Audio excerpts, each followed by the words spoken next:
नमस्कार, मेरा नाम है सुशील नाथ। संस्कृति आईएएस के यूट्यूब चैनल पर आपका स्वागत है। तो जैसा कि आप लोगों को पता ही है, आज सिविल सेवा प्रारंभिक परीक्षा संपन्न हुई है। इसके आंसर हमने तैयार किए हैं। बाकी टॉपिक के आंसर आप देख चुके होंगे, क्योंकि पॉलिटी और करंट अफेयर्स के आंसर मैं आपके साथ डिस्कस करूंगा। आंसर की इसकी हमारी वेबसाइट पे अपलोड हो चुकी है। कुछ स्टूडेंट्स को इसकी हार्ड कॉपी भी मिल चुकी होगी जो दिल्ली में होंगे। दिल्ली से बाहर वाले इस व्याख्या को देख सकते हैं, और साथ में आंसर की अगर देखनी है तो हमारी वेबसाइट पर जाकर के आप उसको डाउनलोड कर सकते हैं, उसे अपने क्वेश्चन से मैच कर सकते हैं। तो मैं पॉलिटी और करंट अफेयर्स के क्वेश्चन डिस्कस करूँगा, साथ में उसमें जो आयाम हैं, उनके अलग अलग आयाम हैं, उनको डिस्कस करूंगा। कुछ पैटर्न चेंज हुआ उसको भी डिस्कस करूंगा। ठीक है, तो चलिए हम क्वेश्चन डिस्कस करते हैं। और ये ए सीरीज है जो आज पेपर हुआ है, उसमें 4 सीरीज होती हैं, ए बी सी डी। ये हम ए सीरीज को आधार मान करके उनको डिस्कस कर रहे हैं। तो ए सीरीज में प्रश्न संख्या 61 पॉलिटी से संबंधित है, और इसका पहला प्रश्न है, डॉक्टर राजेंद्र प्रसाद के कार्यभार संभालने से पहले संविधान सभा के अस्थायी सभापति कौन थे? मतलब इसके स्थायी सभापति कौन थे? स्थायी अध्यक्ष संविधान सभा के डॉक्टर राजेंद्र प्रसाद। लेकिन डॉक्टर राजेंद्र प्रसाद से पहले एक अस्थायी सभापति नियुक्त किए गए थे, और उनके बाद डॉक्टर राजेंद्र प्रसाद को स्थायी सभापति यानी अध्यक्ष चुना गया था। तो इससे पहले अस्थायी सभापति थे डॉक्टर सच्चिदानंद सिन्हा। डॉक्टर सच्चिदानंद सिन्हा संविधानविद तो थे ही, बहुत बड़े कानूनविद थे ही, साथ में वो संविधान सभा के सबसे वरिष्ठ यानी वयोवृद्ध सदस्य थे, और इस वजह से सम्मान स्वरूप उन्हें संविधान सभा का अस्थायी सभापति निर्वाचित किया गया था, सर्वसहमति से चुना गया था। तो इसका आंसर हो गया डी। इसकी व्याख्या के बारे में हम थोड़ी चर्चा कर देते हैं कि संविधान सभा की पहली बैठक 9 दिसंबर 1946 को हुई थी। मुस्लिम लीग ने इस बैठक का बहिष्कार कर दिया था, क्योंकि वो पाकिस्तान की मांग जोर शोर से कर रहे थे। डॉक्टर सच्चिदानंद सिन्हा सबसे वरिष्ठ सदस्य थे, इसलिए उन्हें अस्थायी अध्यक्ष चुना गया था, और उनके बाद 11 दिसंबर को डॉक्टर राजेंद्र प्रसाद को संविधान सभा का स्थायी अध्यक्ष चुन लिया गया। तो पहले प्रश्न का आंसर है डी। अगला प्रश्न देखते हैं। प्रश्न संख्या 66, भारत के संविधान के अनुच्छेद 368 के अनुसार संसद निम्नलिखित में से किनके द्वारा संविधान के किसी उपबंध में संशोधन कर सकेगी? सब जानते हैं कि संविधान के अनुच्छेद 368 में संविधान में संशोधन की प्रक्रिया का उल्लेख किया गया है कि संविधान में किस किस प्रकार से संशोधन किया जा सकता है। तो एक तो हो गई प्रक्रिया की बात, और एक हो गई किस किस विधि से, किस किस रीति से, किस किस ढंग से। और वो ढंग है ये 3: परिवर्धन, परिवर्तन, निरसन। हिंदी में आपको अटपटा लग रहा होगा, पहला वाला शब्द तो लग ही रहा होगा, और अंतिम भी लग सकता है, दूसरा सामान्य है। तो इसको इंग्लिश में बोलेंगे एडिशन, यानी संविधान में पहले से लिखा हुआ है, जब संशोधन होगा तो किसी एक प्रावधान को ले लेते हैं। लेट से हम अनुच्छेद 20 को ले लेते हैं। तो अनुच्छेद 20 जिस स्थिति में है, या कोई दूसरा भी अनुच्छेद हो सकता है, जिस स्थिति में है उसमें कुछ और जोड़ दिया जाए तो वो भी संविधान संशोधन ही कहा जाएगा, क्योंकि पहले जो स्थिति थी उस अनुच्छेद की जिसकी हम बात कर रहे हैं, लेट से 20 हो गया, अगर अनुच्छेद 20 की पहले जो स्थिति थी तो उसमें कुछ नया एडिशन होने के बाद वो स्थिति नहीं रहेगी, उसमें कुछ नया आ जाएगा, यानी उसमें संशोधन हो जाएगा। तो परिवर्तन हो गया। दूसरा है परिवर्तन, वेरिएशन, उसमें कुछ बदलाव कर दिया जाए, कुछ घटाया जाए, या उसकी भाषा में बदलाव कर दिया जाए, इस तरह से किया जाए तो उसमें कुछ वेरिएशन आ जाएगा, कुछ नए आयाम जोड़ दिया जाए, आयाम में भिन्नता ला दी जाए, तो उसके परिवर्तन हो जाएगा, वेरिएशन आ जाएगा। तीसरा है निरसन, रिपील। ये होता है जब किसी प्रावधान को हटा देते हैं, बिल्कुल हटा दिया जाता है वहाँ से, तो उसको हम निरसित करना कहते हैं। जैसे संविधान में जो संपत्ति का मूल अधिकार था उसको निरसित कर दिया गया, उसको हटा दिया गया था संविधान संशोधन के माध्यम से। तो अनुच्छेद 368 में तीनों ही विधियों की बात की गई है, और इसलिए इसका उत्तर सही हो जाएगा डी। थोड़ा व्याख्या पे हम ध्यान दें इसके पे। तो संविधान के अनुच्छेद 368 के अनुसार संसद अपनी संविधायी शक्ति का प्रयोग करते हुए संविधान के किसी उपबंध का परिवर्धन, जो हमने बताया था एडिशन, परिवर्तन, ठीक है, या निरसन के रूप में संशोधन इस अनुच्छेद में अधिकथित प्रक्रिया के अनुसार कर सकती है। अब बात तो हो गई, लेकिन इसमें 2 शब्द हैं, संविधायी शक्ति। यानी संसद अपनी संविधायी शक्ति यानी संविधान में संशोधन करने की जो प्रक्रिया है, जो विधि है, उसका अनुसरण करते हुए जो कर सकती है उसको बोलते हैं संविधायी शक्ति। और अधिकथित प्रक्रिया जो संविधान में प्रक्रिया बताई गई है सिर्फ उसी के माध्यम से, ठीक है, उसमें तीनों काम किए जा सकते हैं, परिवर्धन, परिवर्तन और निरसन, ठीक है। तो ये तीनों ही सही है, आंसर हो गया डी। अगला प्रश्न देखते हैं, प्रश्न संख्या 68 सीरीज ए। संसद में धन विधेयक के संबंध में निम्नलिखित कथनों में से कौन से सही हैं? धन विधेयक जिसकी परिभाषा संविधान के अनुच्छेद 110 के अंतर्गत दी गई है। कंफ्यूजन ये हो जाता है कि जब सबसे पहले किसी चीज़ की परिभाषा आती है, सामान्यतः हम जब किसी चीज़ के बारे में जानते हैं, उसके बाद उसके अन्य प्रावधान आते हैं, उसकी प्रक्रिया आएगी, उसका महत्व आएगा, ठीक है। लेकिन संविधान में धन विधेयक के संबंध में थोड़ी सी भिन्नता है। सबसे पहले उसकी प्रक्रिया की बात आती है, जिसका उल्लेख है संविधान के अनुच्छेद 109 में। 110 में संविधान धन विधेयक है, उसकी परिभाषा दी गई, यानी धन विधेयक किसे कहेंगे, कौन कौन से प्रावधान किसी विधेयक में शामिल हों, किसी वित्त विधेयक में, तो उसे धन विधेयक कहा जाए, उसकी बात की गई है। एक धन विधेयक के संबंध में अगर आपने पढ़ा है तो आप जानते होंगे कि धन विधेयक को सिर्फ और सिर्फ लोकसभा में ही पेश किया जा सकता है। जैसे दूसरा कथन कहता है कि धन विधेयक राज्यसभा में पुरास्थापित नहीं किया जाएगा, एक ही बात है, लेकिन शब्द एक आपको दिख रहा होगा, पुरास्थापित। पुरास्थापित ये संविधान जो वेयर एक्ट है, संविधान हमारा है, सिर्फ उसी में ये शब्द आपको पढ़ने को मिलेगा। किताबों में शायद न दिया गया हो और सामान्यतः ये शब्द पढ़ने में नहीं आता है। पुरास्थापित का मतलब होता है जब संसद के किसी सदन में कोई विधेयक, ठीक है, या संविधान में संशोधन से संबंधित कोई प्रस्ताव या विधेयक पहली बार पेश किया जाता है बिल्कुल नए सिरे से, तो उसको कहते हैं पुरास्थापित, यानी इसको इंग्लिश में बोलते हैं इंट्रोडक्शन, ठीक है। और ये बिल्कुल सही बात है कि धन विधेयक जो है वो कहाँ पर पुरास्थापित किया जाएगा, सबसे पहले सिर्फ और सिर्फ लोकसभा में, तो ये कथन भी ठीक है। तीसरा, राज्यसभा या तो विधेयक को अनुमोदन दे सकती है या परिवर्तन के लिए सुझाव दे सकती है, किंतु इसे अस्वीकार नहीं कर सकती।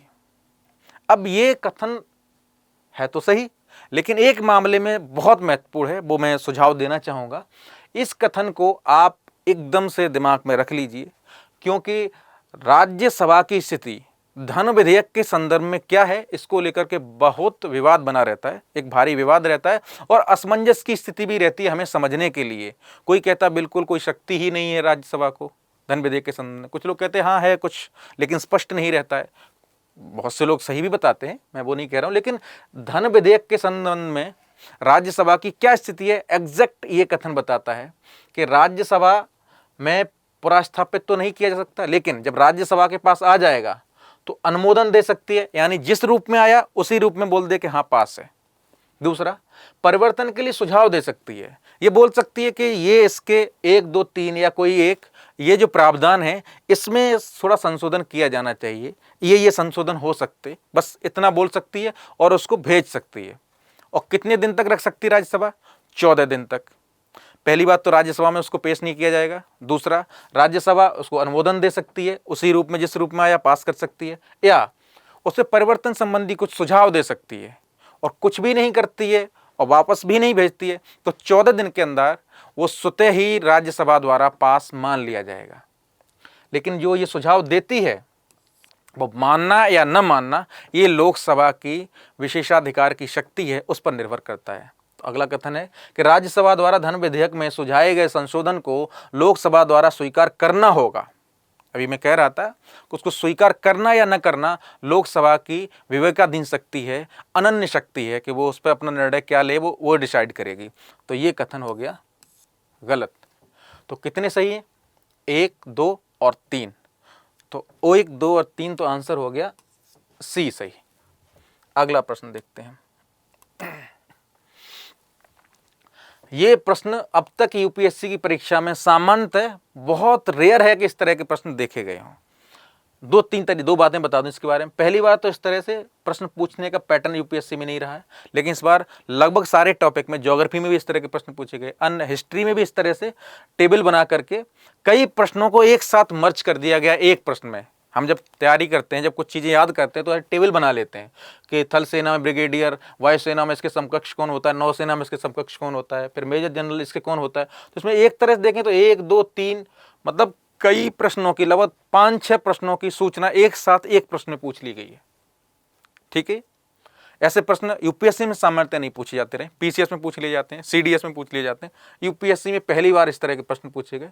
तो हमारी पढ़ाई की जो अप्रोच है उसमें बदलाव की तरफ भी यूपीएससी ने संकेत किया कि आपको ये चीज़ें भी पता होनी चाहिए एक यूपीएससी के एस्पिरेंट को। बहरहाल हम प्रश्न में बात करते हैं। प्रश्न में पूछा गया है कि जो हमारी तीनों सेनाएं होती हैं, थल सेना, वायुसेना और नौसेना, इसमें अधिकारियों की जो रैंक होती है उनका एक क्रम दिया गया है, लेकिन हर एक में अलग अलग नाम सेम नहीं होते हैं। थल सेना में कुछ और नाम होता है, जल सेना में, नौसेना में कुछ और नाम होता है, वायुसेना में कुछ और नाम होता है, लेकिन उनकी जो रैंक है वो सेम होती है। तो ये पूछना चाह रहे हैं इस प्रश्न में कि थल सेना, वायुसेना, नौसेना में जो रैंक हैं इनमें समकक्ष रैंक कौन कौन सी है। यानी ब्रिगेडियर को जो थल सेना में कहते हैं, वायुसेना में इसके समकक्ष कौन सी रैंक होगी, नौसेना में इसके समकक्ष कौन सी रैंक होगी। ठीक है, तो पहली है ब्रिगेडियर, इसकी हमने पूरी एक सूची बनाई हुई है। जो ऊपर से नीचे जो शुरुआत होती है, लेफ्टिनेंट से शुरुआती होती है ऑफिसर रैंक की, जो ए ग्रेड ऑफिसर होते हैं उनकी शुरुआत लेफ्टिनेंट से होती है और जा करके सबसे ऊंची पोस्ट जो होती है थल सेना में जनरल, ठीक है, वहां पर जा करके पूरी होती है। ठीक है, ये दिया गया है क्रम। तो पहला पूछा है ब्रिगेडियर, ब्रिगेडियर हो गया। ठीक है, और वायुसेना में इसके समकक्ष क्या है, air commodore, air commodore, air commodore हो गया। ठीक है, नौसेना में इसके समकक्ष यहां कमांडर लिखा है और वहां पर क्या है, कोमोडोर। ठीक है, तो ये हो गया गलत, क्योंकि ये इसकी जगह क्या होगा, कोमोडोर। ठीक है, तो ये गलत हो गया। दूसरा है मेजर जनरल, मेजर जनरल ये रही। वायुसेना में इसके समकक्ष क्या होता है, air vice marshal, air vice marshal. ठीक है, और नौसेना में क्या होता है इसके समकक्ष, रियर एडमिरल, और यहां क्या लिखा है, वाइस एडमिरल। तो ये गलत हो गया। ठीक है, तीसरा है मेजर, तीसरा है मेजर, तो मेजर रैंक ये रही। वायुसेना में इसके समकक्ष होता है स्क्वाड्रन लीडर, स्क्वाड्रन लीडर बिल्कुल ठीक है। और नौसेना में होता है lieutenant commander, lieutenant commander, lieutenant commander बिल्कुल तीनों ठीक है। तो ये हमारा जो है वो सही हो गया, ये सीक्वेंस ठीक हो गया। चौथा lieutenant colonel, lieutenant colonel major से ऊपर की रैंक है, लेफ्टिनेंट कर्नल। वायुसेना में होता है विंग कमांडर, अभिनव का नाम सुना था अभी जब भारत ने उरी के जवाब में जो सर्जिकल स्ट्राइक की थी, उसके बाद वायुसेना का जो अटैक हुआ था, ठीक है, विंग कमांडर अभिनव जो नाम था वो गए थे। ठीक है, तो वो ही लीडर थे। तो लेफ्टिनेंट कर्नल के समकक्ष है विंग कमांडर, लेफ्टिनेंट कर्नल, यहाँ विंग कमांडर ने यहाँ पर लिख दिया इन्होंने ग्रुप कैप्टन, तो ये गलत हो गया। ठीक है, तो ये फाइनली गलत हो गया। सही कौन सा है, तीसरा वाला। थल सेना में मेजर है, उसके समकक्ष वायुसेना में स्क्वाड्रन लीडर होता है, नौसेना में उसके समकक्ष लेफ्टिनेंट कमांडर होता है। तो आंसर हो गया डी, केवल 3 सही है। अब अगला प्रश्न देखते हैं, प्रश्न संख्या 70 सीरीज ए। पूर्वोत्तर परिषद एनईसी, नॉर्थ ईस्ट काउंसिल की स्थापना पूर्वोत्तर परिषद अधिनियम 1971 द्वारा की गई थी। ठीक है, वर्ष 2002 में पूर्वोत्तर परिषद अधिनियम में संशोधन के बाद परिषद में निम्नलिखित में से किन किन सदस्यों को शामिल किया गया है। मतलब इंग्लिश में ये कहेगा, subsequent to the amendment of NEC Act in 2002, the council comprises which of the following members। मतलब संशोधन के बाद इसमें कौन कौन सदस्य शामिल हैं। ठीक है, तो इसके बारे में हम प्रावधान पढ़ लेते हैं। मूल अधिनियम की धारा 3 जो है, उत्तर पूर्वी परिषद संशोधन अधिनियम 2002, इसकी धाराएं इसमें बहुत सारी हैं। इसमें तीसरी धारा है, उसमें इसके सदस्यों की बात की गई है, इसलिए इस धारा की चर्चा हमने की है। उत्तर पूर्वी परिषद कहलाने वाली एक परिषद होगी जिसमें निम्नलिखित सदस्य होंगे। वह व्यक्ति या व्यक्ति जो कुछ समय के लिए राज्यों के राज्यपाल का पद संभाल रहा हो। अब कौन से राज्यों के राज्यपाल? जो पूर्वोत्तर परिषद है उसके अंतर्गत जो राज्य आते हैं उनका कोई राज्यपाल हो, ठीक है, तो वो सदस्य होगा, ठीक है। तो संगठक राज्य का राज्यपाल, ठीक है। दूसरा संगठक राज्य का मुख्यमंत्री। अगला पढ़ लेते हैं। अरुणाचल प्रदेश, असम, मणिपुर, मेघालय, मिजोरम, नागालैंड, सिक्किम और त्रिपुरा राज्यों के मुख्यमंत्री। ये बात इसमें की गई कि मुख्यमंत्री, कहने का मतलब जो राज्यपाल की बात की गई थी वो भी इन्हीं राज्यों के संदर्भ में बात की जा रही थी। यही राज्य इस परिषद के अंतर्गत शामिल हैं, ठीक है। तो संगठक राज्य के मुख्यमंत्री, संगठक यानी जिनसे मिलकर के ये परिषद बनती है। तीसरा, भारत के राष्ट्रपति द्वारा नाम निर्दिष्ट 3 सदस्य, ठीक है। राष्ट्रपति द्वारा मनोनीत किए जाने वाले 3 सदस्य, ये भी ठीक है।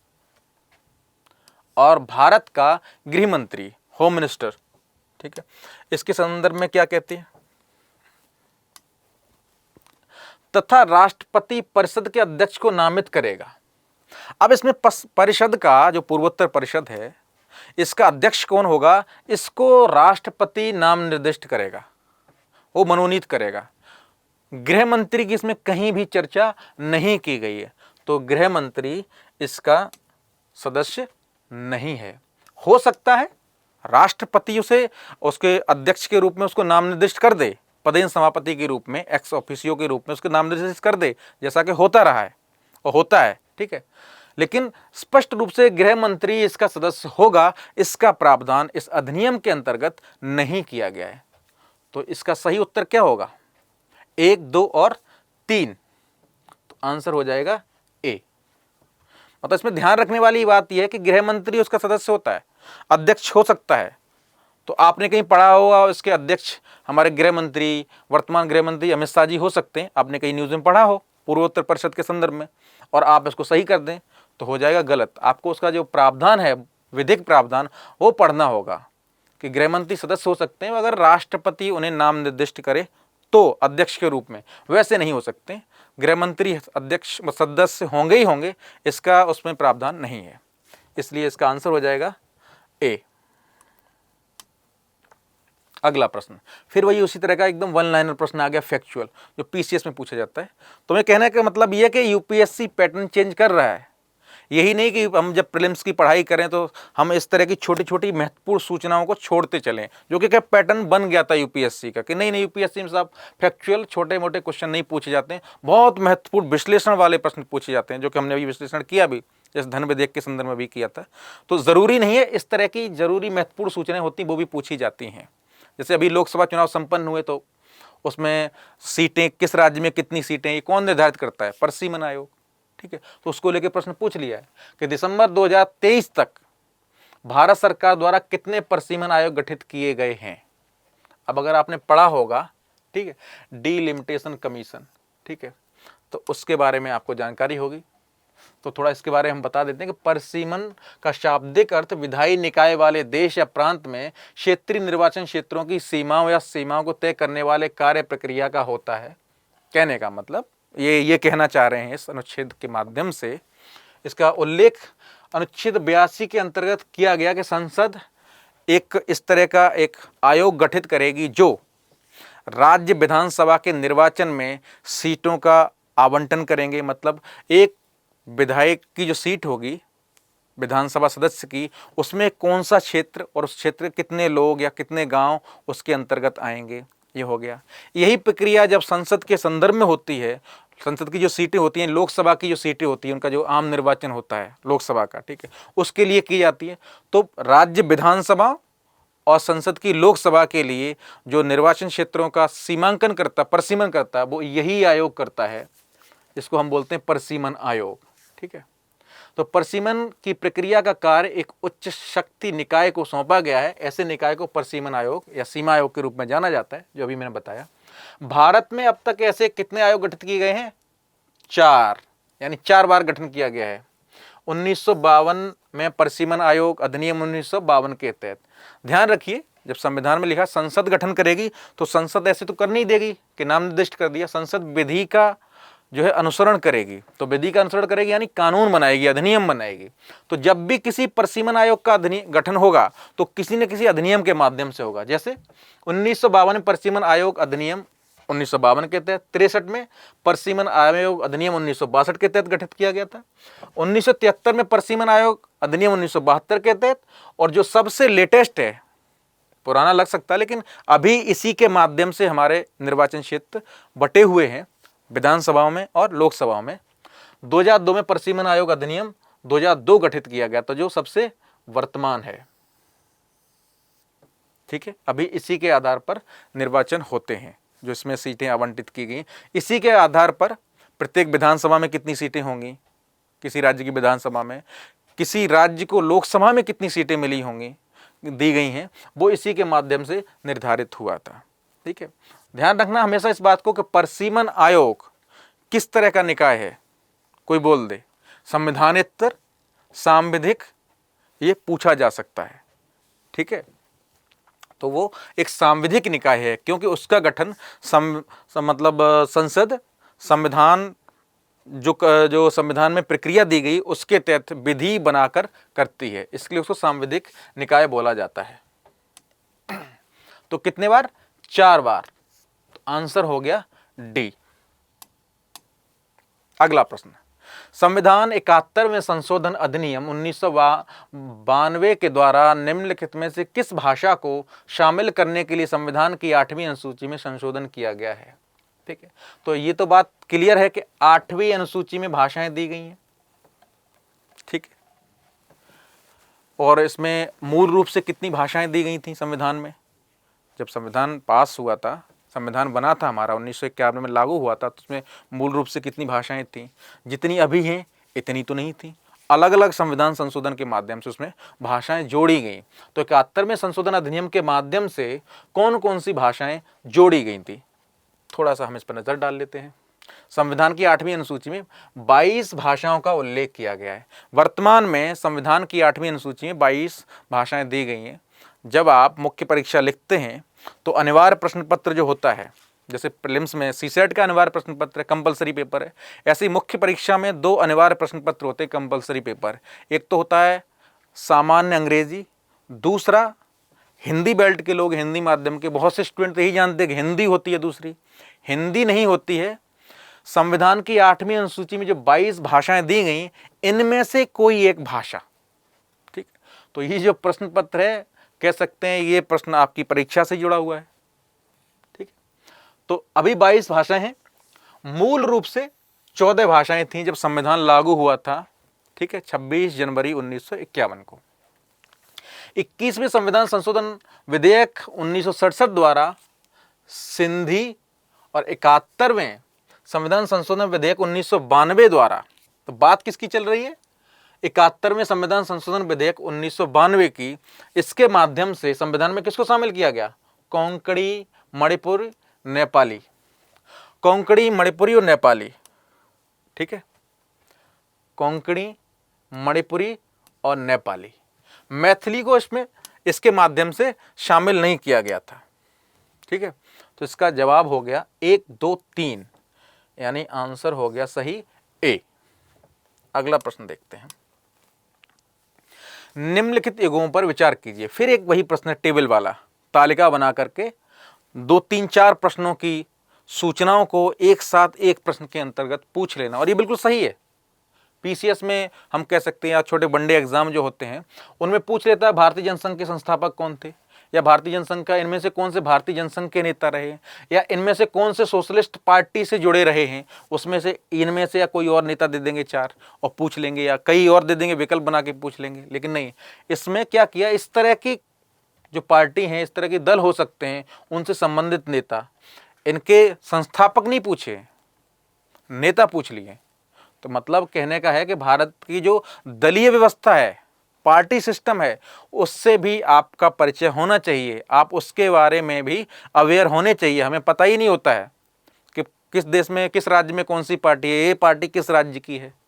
क्योंकि कभी कभी क्या होता है, आप निर्वाचन में देखेंगे तो एक ही चुनाव चिन्ह अलग अलग पार्टियों को दिया गया है, मतलब 2 राज्य स्तरीय दल हैं। ठीक है, और तो उनके पास हो सकते हैं सेम चुनाव चिन्ह हो सकता है क्योंकि उसका संबंध, एक का संबंध हो सकता है लेट से कहते हैं जम्मू कश्मीर से हो, एक का संबंध केरला से हो, तो क्या है, एक हो सकता है। लेकिन जब वो राष्ट्रीय दल हो जाएगा तो फिर एक के पास होगा।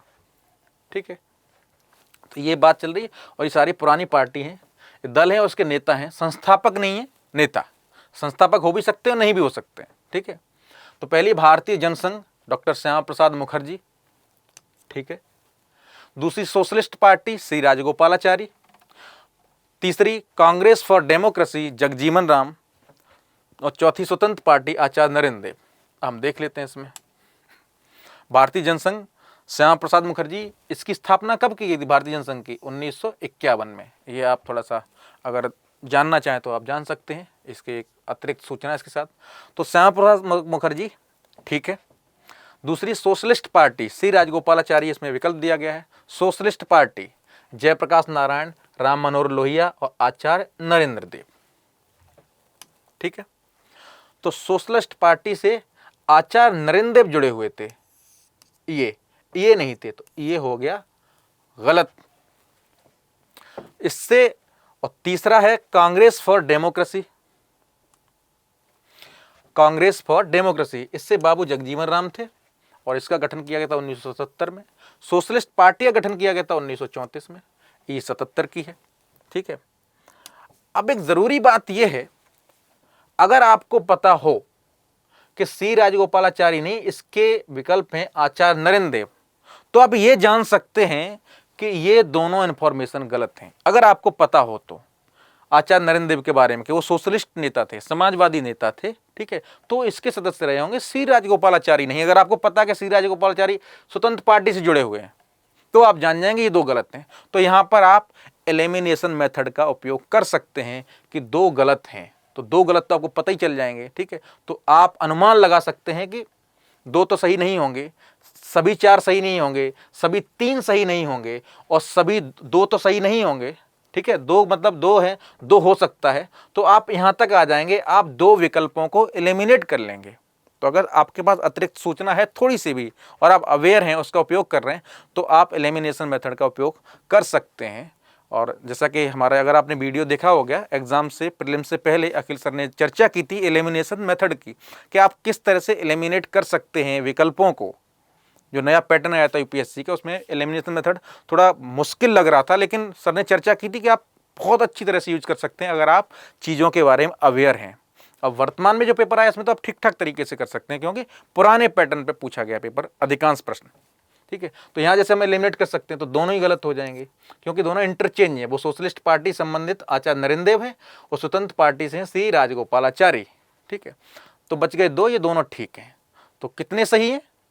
केवल दो। आंसर हो गया बी। अगला प्रश्न देखते हैं, 74, प्रश्न संख्या 74, सीरीज ए। भारत के संविधान के संबंध में निम्नलिखित कथनों में से कौन से सही हैं? तो संविधान के संदर्भ में कुछ कथन दिए गए हैं, इंडियन कॉन्स्टिट्यूशन के संदर्भ में। नगर पालिकाओं की शक्तियां संविधान के भाग 9 का में दी गई हैं। बिल्कुल ठीक है, क्योंकि दो नए प्रावधान जोड़े गए थे, 9 और 9 का। 9 में क्या है? 9 में क्या है?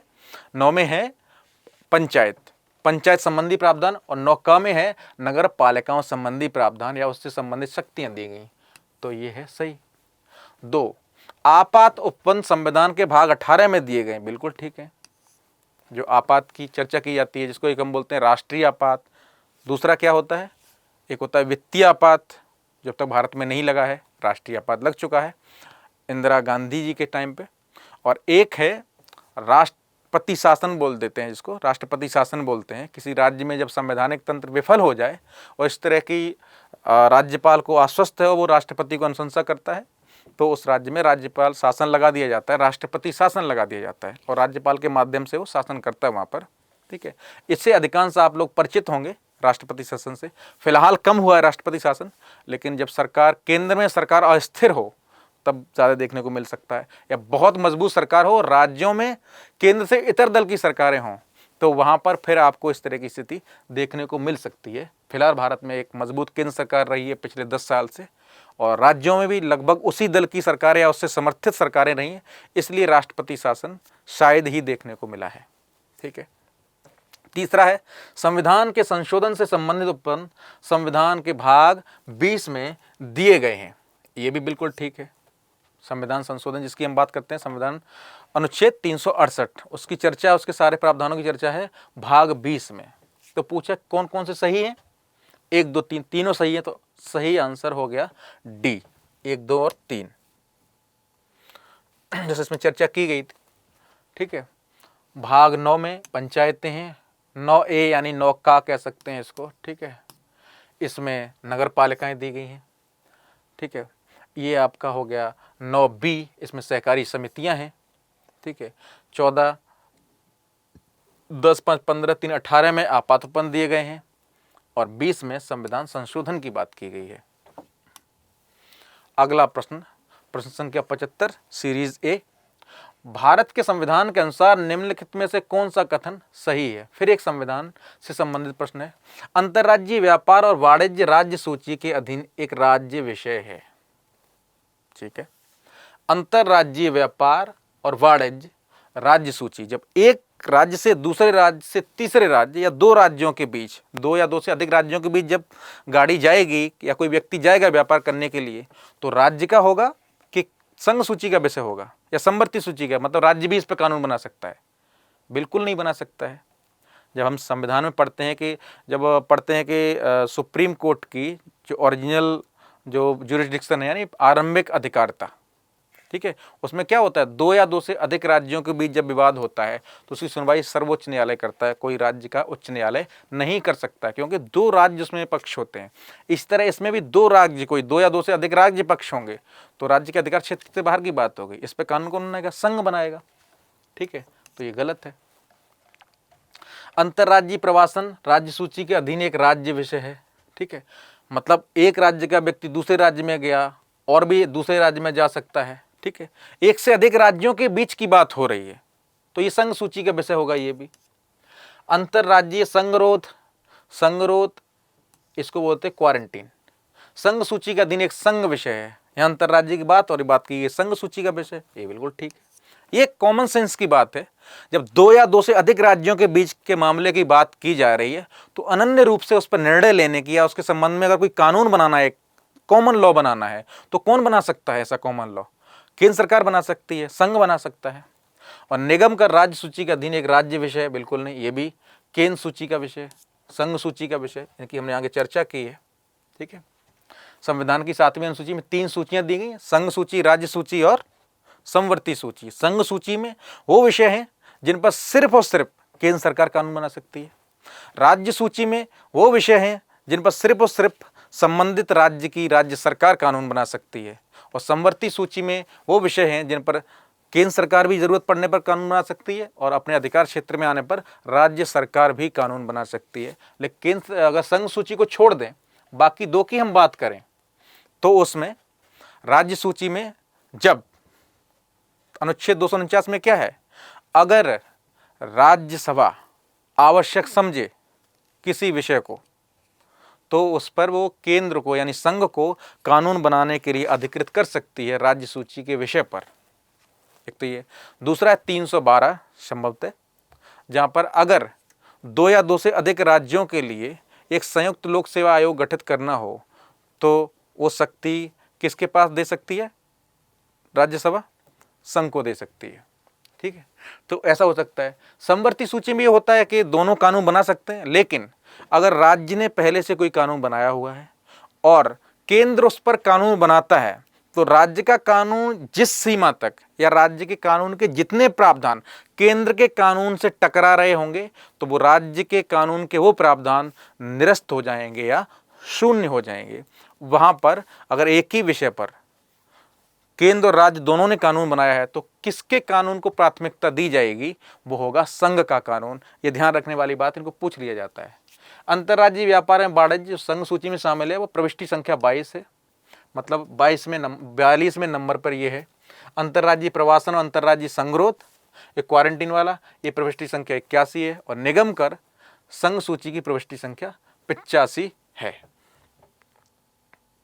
ठीक है, तो इसका आंसर हो गया सही सी। अगला प्रश्न देखते हैं। भारत के उच्चतम न्यायालय ने निजता के अधिकार को भारत के संविधान के निम्नलिखित में से किस अनुच्छेद के अंतर्गत रखा है? निजता का अधिकार।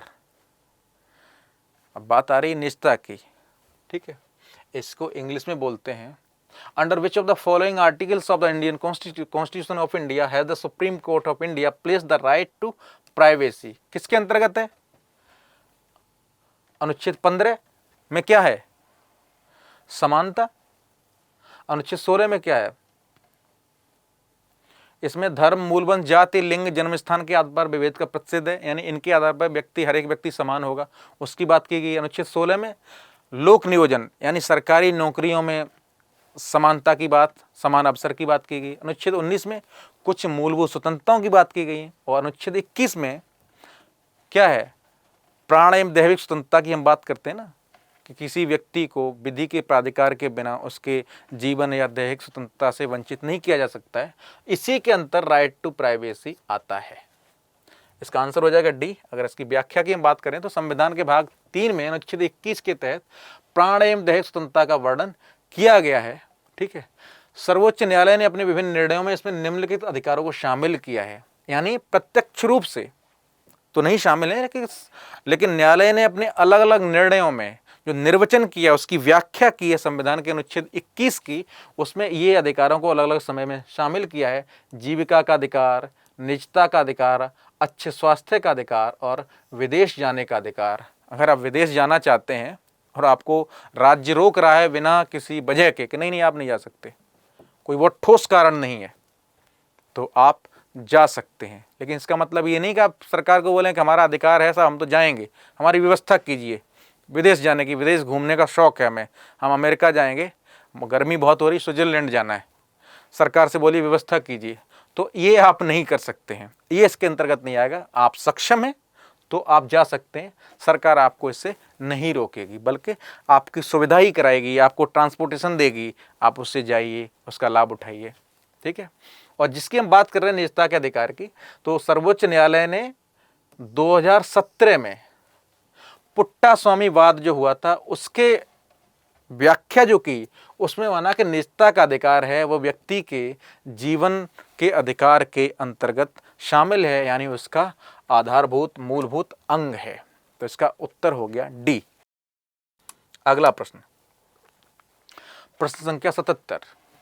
इस बार ये सैन्य सेवा से संबंधित काफी प्रश्न पूछे गए। अधिकांश क्या होता है कि यूपीएससी की तैयारी करने वाले जो स्टूडेंट्स होते हैं, हम लोग क्या करते हैं कि हम लोग जो आर्म्ड फोर्सेस हैं, ठीक है, जो सेना है, वायुसेना, नौसेना, इससे संबंधित थोड़ा से बोलते नहीं हमारे काम का नहीं, सीडीएस की बात हो गई, एनडीए की बात हो गई, लेकिन नहीं, आपको इससे अवेयर होना चाहिए, ठीक है।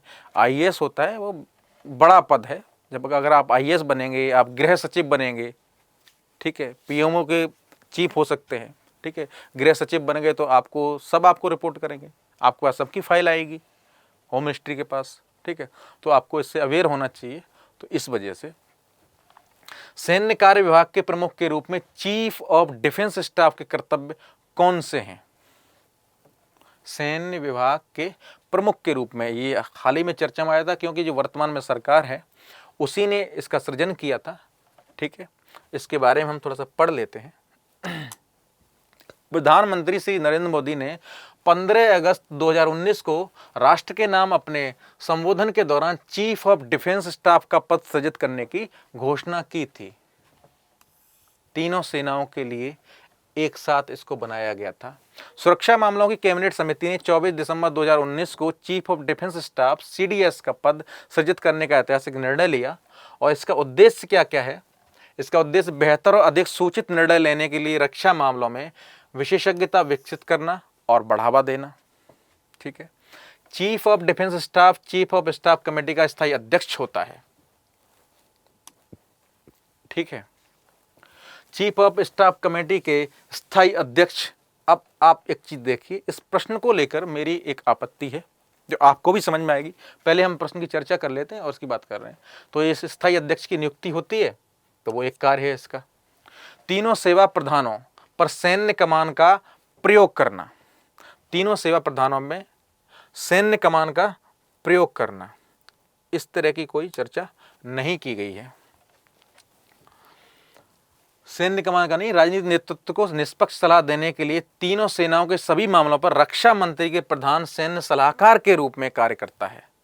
ठीक है, सीडीएस तीनों सेना प्रमुखों सहित किसी भी सैन्य कमान का प्रयोग नहीं करेगा ताकि वह राजनीतिक नेतृत्व को निष्पक्ष सलाह दे सके। बेसिकली रक्षा मंत्री जब कोई पॉलिसी बनाएगा, कोई निर्णय लेगा, तो एक कोऑर्डिनेशन होना चाहिए तीनों सेनाओं में एक साथ, जो उसको रक्षा संबंधी मामलों में सलाह देंगे। कोई सामरिक निर्णय लिया जा रहा है, कोई सामरिक नीति बनाई जा रही है, उसके संबंध में तीनों सेनाओं का अपना अपना पक्ष, अपना अपना पॉइंट ऑफ व्यू शामिल होना चाहिए ताकि एक बेहतर राजनीतिक निर्णय लिया जा सके।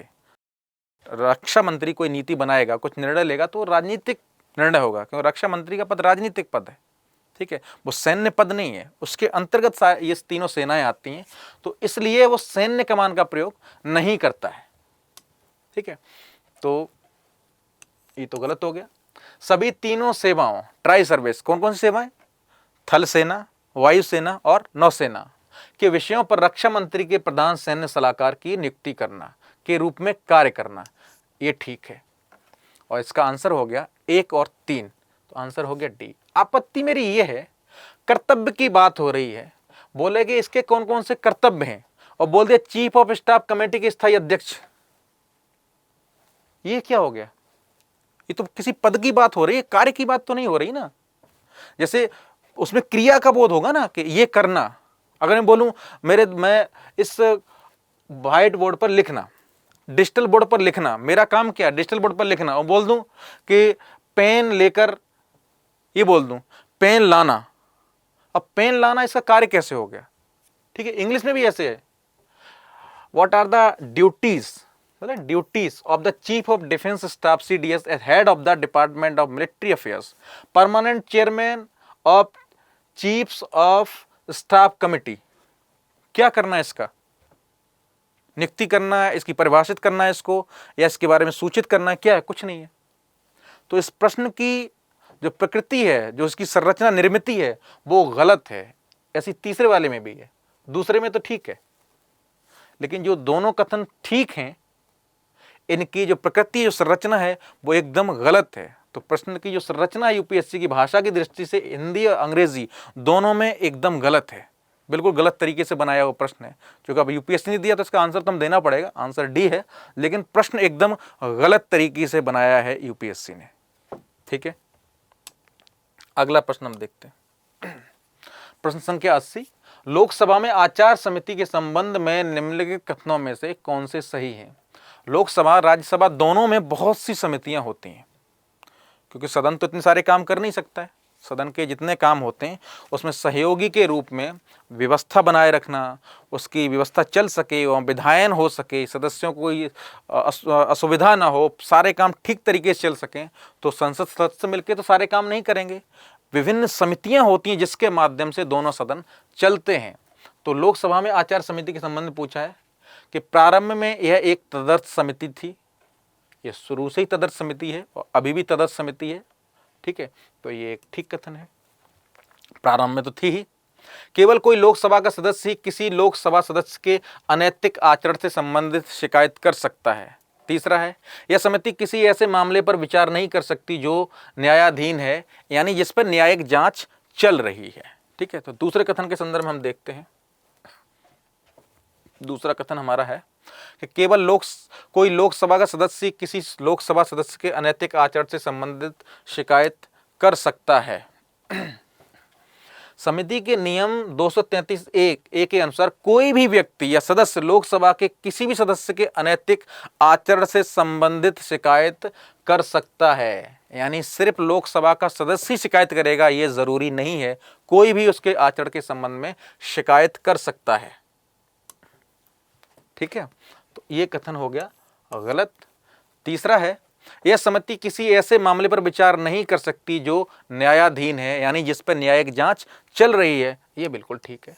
सामान्यतः जब ऐसा कथन आए, मैं फिर बता दे रहा हूँ, अगर ऐसा कथन आए कि किसी पर न्यायिक जांच चल रही है तो उसके साथ ऐसा नहीं किया जा सकता है, वो सामान्यतः, मैं कैटेगोरिकली एकदम बहुत नहीं बोल रहा हूँ स्पष्ट कि ऐसा ही होगा, लेकिन आप मान के चलिए अगर प्रीलिम्स में ऐसे प्रश्न आता है तो वो सामान्यतः सही ही होगा। ये भी एक एलिमिनेशन मेथड है, आप एलिमिनेट करना चाहें किसी कथन को, अगर इस तरह से मना किया जा रहा है तो वो कथन ठीक ही होगा। ठीक है, तो कथन कौन कौन सही हो गए? 1 और 3, तो आंसर हो गया सी। थोड़ा सा हम लोकसभा की आचार समिति के संदर्भ में समझ लेते हैं। लोकसभा की आचार समिति का उद्देश्य सदस्यों के नैतिक आचरण की निगरानी करना, लोकसभा के सदस्यों के नैतिक आचरण की निगरानी करना और सदस्यों के नैतिक और अन्य कदाचार के संदर्भ में उसे भेजे गए मामलों की जांच करना, उसे भेजे गए मामलों की जांच करना, सदस्यों के नैतिक आचरण और अन्य कदाचार, ये बात ध्यान रखना। ठीक है, अगला प्रश्न,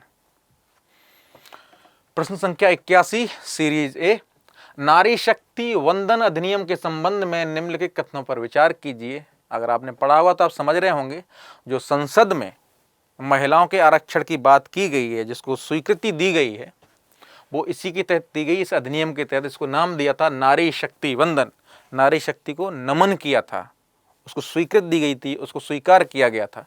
ठीक है, इसके माध्यम से इसका आशय ये है इस अधिनियम का। ठीक है, अगर ये ध्यान रखेंगे तो याद बना रहेगा कि नारी शक्ति को नमन किया, वंदन किया, उसको स्वीकृति दी गई हमारे संसद में। बहुत समय से पहले से बात चल रही कि संसद में महिलाओं को आरक्षण होना चाहिए, पंचायत में तो है, इसमें होना चाहिए, तो वो दिया गया। ठीक है, उसके संबंध में ये उपबंध 18वीं लोकसभा से प्रभावी होंगे। ठीक है, इसके बारे में हम पढ़ लेते हैं। संविधान 128वां संशोधन विधेयक 2023 19 सितंबर 2023 को लोकसभा में पेश किया गया। विधेयक में लोकसभा और राज्य विधानसभाओं में कुल सीटों में से 1/3 सीटें महिलाओं के लिए आरक्षित करने का प्रावधान है। ठीक है, जब इस तरह की बात होती है लोकसभा विधानसभा के साथ संदर्भ में लगभग साथ साथ की जाती है। ठीक है, जैसे होता था कि एक वो अब तो प्रावधान खत्म हो गया कि एंग्लो इंडियन सदस्य को मनोनीत करने की राष्ट्रपति और राज्यपाल की शक्ति। राष्ट्रपति लोकसभा में 2 एंग्लो इंडियन सदस्यों को नियुक्त कर सकता था और राज्यपाल किसी राज्य की विधानसभा में 1 एंग्लो इंडियन सदस्य को नियुक्त कर सकता था, क्योंकि भारत में ब्रिटिश शासन रहा तो एक प्रथा रही कि यहाँ पर बहुत से ईसाई बने रहे जो एंग्लो इंडियन लोग थे। धीरे धीरे वो लोग चले गए, परिवर्तित हो गए, वो स्थिति नहीं रही, वो मूल धारा में जुड़ चुके। कहने का मतलब था कि भारत की जो मूल धारा एक नई धारा बनी, मूल धारा का मतलब जो एक नई धारा बनी थी। ठीक है, जिसमें भारतीयों का प्रतिनिधित्व था, भारतीयों का नेतृत्व था। ठीक है, तो जो एंग्लो इंडियन थे वो उसमें समावेशित हो चुके हैं। अगर आप ध्यान दें, कुछ कुछ सदस्य हैं जो एंग्लो इंडियन समुदाय से जुड़े हुए हैं, तो इसलिए उसको खत्म कर दिया गया उस प्रावधान को। ठीक है, तो इसी तरह से जब महिलाओं के लिए आरक्षण की बात होती है तो वो दोनों में होती है। ठीक है, महिलाओं के लिए आरक्षण विधेयक में लोकसभा, राज्य विधानसभा और राष्ट्रीय राजधानी क्षेत्र दिल्ली की विधानसभा में महिलाओं के लिए लगभग 1/3 सीटें आरक्षित की गई हैं। यह लोकसभा और राज्य विधानसभा में अनुसूचित जातियों, अनुसूचित जनजातियों के लिए आरक्षित सीटों पर भी लागू होगा। आरक्षण की शुरुआत जिसकी हम बात कर रहे थे, इस विधेयक के लागू होने के बाद की गई जनगणना के प्रकाशित होने के बाद आरक्षण प्रभावी होगा। मतलब ये विधेयक जब से लागू हो जाएगा, मतलब पारित पास हो जाएगा, उसके बाद जो जनगणना कराई जाएगी वो प्रकाशित होगी, उसके साथ किया जाएगा। तो अभी तो जनगणना जो लास्ट हुई वो कब हुई थी? 2011 में, उसके बाद जनगणना हुई ही नहीं है। ठीक है, तो ये कैसे लागू हो जाएगा? 18वीं लोकसभा से। ठीक है, तो वो तो गलत हो गया। अधिनियम बनने के बाद 15 वर्षों के लिए प्रवर्तन में रहेगा, इसकी चर्चा तो की गई है। ये आरक्षण है 15 साल की अवधि के लिए दिया जाएगा। हालांकि यह संसद द्वारा बनाए गए कानून द्वारा निर्धारित तिथि तक जारी रहेगा, लेकिन 15 साल की बात की गई है, तो ये ठीक है। इसमें अनुसूचित जातियों के लिए आरक्षित कोटे के भीतर अनुसूचित जातियों की महिलाओं के लिए स्थानों के आरक्षण के उपबंध हैं। ठीक है, इसमें जो बात की गई है वो ये है, ये जो बात है विधेयक में लोकसभा, राज्य विधानसभा और राष्ट्रीय राजधानी क्षेत्र दिल्ली में विधानसभा में महिलाओं की लगभग 1/3 सीटें आरक्षित की गई हैं। ठीक है, और ये बात की गई है इसके संदर्भ में, इस प्रावधान के संदर्भ में, और इसका संविधान में भी प्रावधान किया गया है। संविधान के संबंध में अनुच्छेद 342 के आसपास, मुझे एग्जैक्ट याद नहीं आ रहा है, जहाँ पर अनुसूचित जाति, अनुसूचित जनजाति के आरक्षण की बात की गई है, वहाँ पर ही उसके संदर्भ में इसको पढ़ा जाना है। तो इसमें कहा गया है कि उसका जो भाव निकलता वो ये है कि जो महिलाओं को आरक्षण दिया जाएगा, अनुसूचित जातियों की महिलाओं को जो आरक्षण दिया जाएगा, ठीक है, वो जो अनुसूचित जातियों के लिए आरक्षण की बात है, जितने % आरक्षण है उसी के अंतर्गत दिया जाएगा। ये नहीं है कि मतलब संपूर्ण महिलाओं के लिए अलग से आरक्षण है। अनुसूचित जाति की महिलाओं को आरक्षण, अनुसूचित जातियों के लिए सीट रिजर्व हैं, उसके अंतर्गत दिया जाएगा। ठीक है, तो ये प्रावधान भी ठीक है। तो कौन कौन सही हो गया? 2 और 3। तो कौन कौन से कथन सही है? 2 और 3। तो उत्तर हो गया सही सी। अगला क्वेश्चन पढ़ते हैं।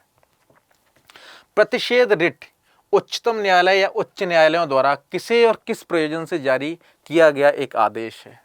तो आपको पता होगा कि संविधान के अनुच्छेद 32 के अंतर्गत जो मूल अधिकारों का हिस्सा है, भाग 3 का हिस्सा है, ठीक है, उसमें सर्वोच्च न्यायालय को मूल अधिकारों की रक्षा के लिए या उनके क्रियान्वयन के लिए कुछ रिटें जारी करने का अधिकार है। वो रिटें अलग अलग तरह से जारी की जाती हैं।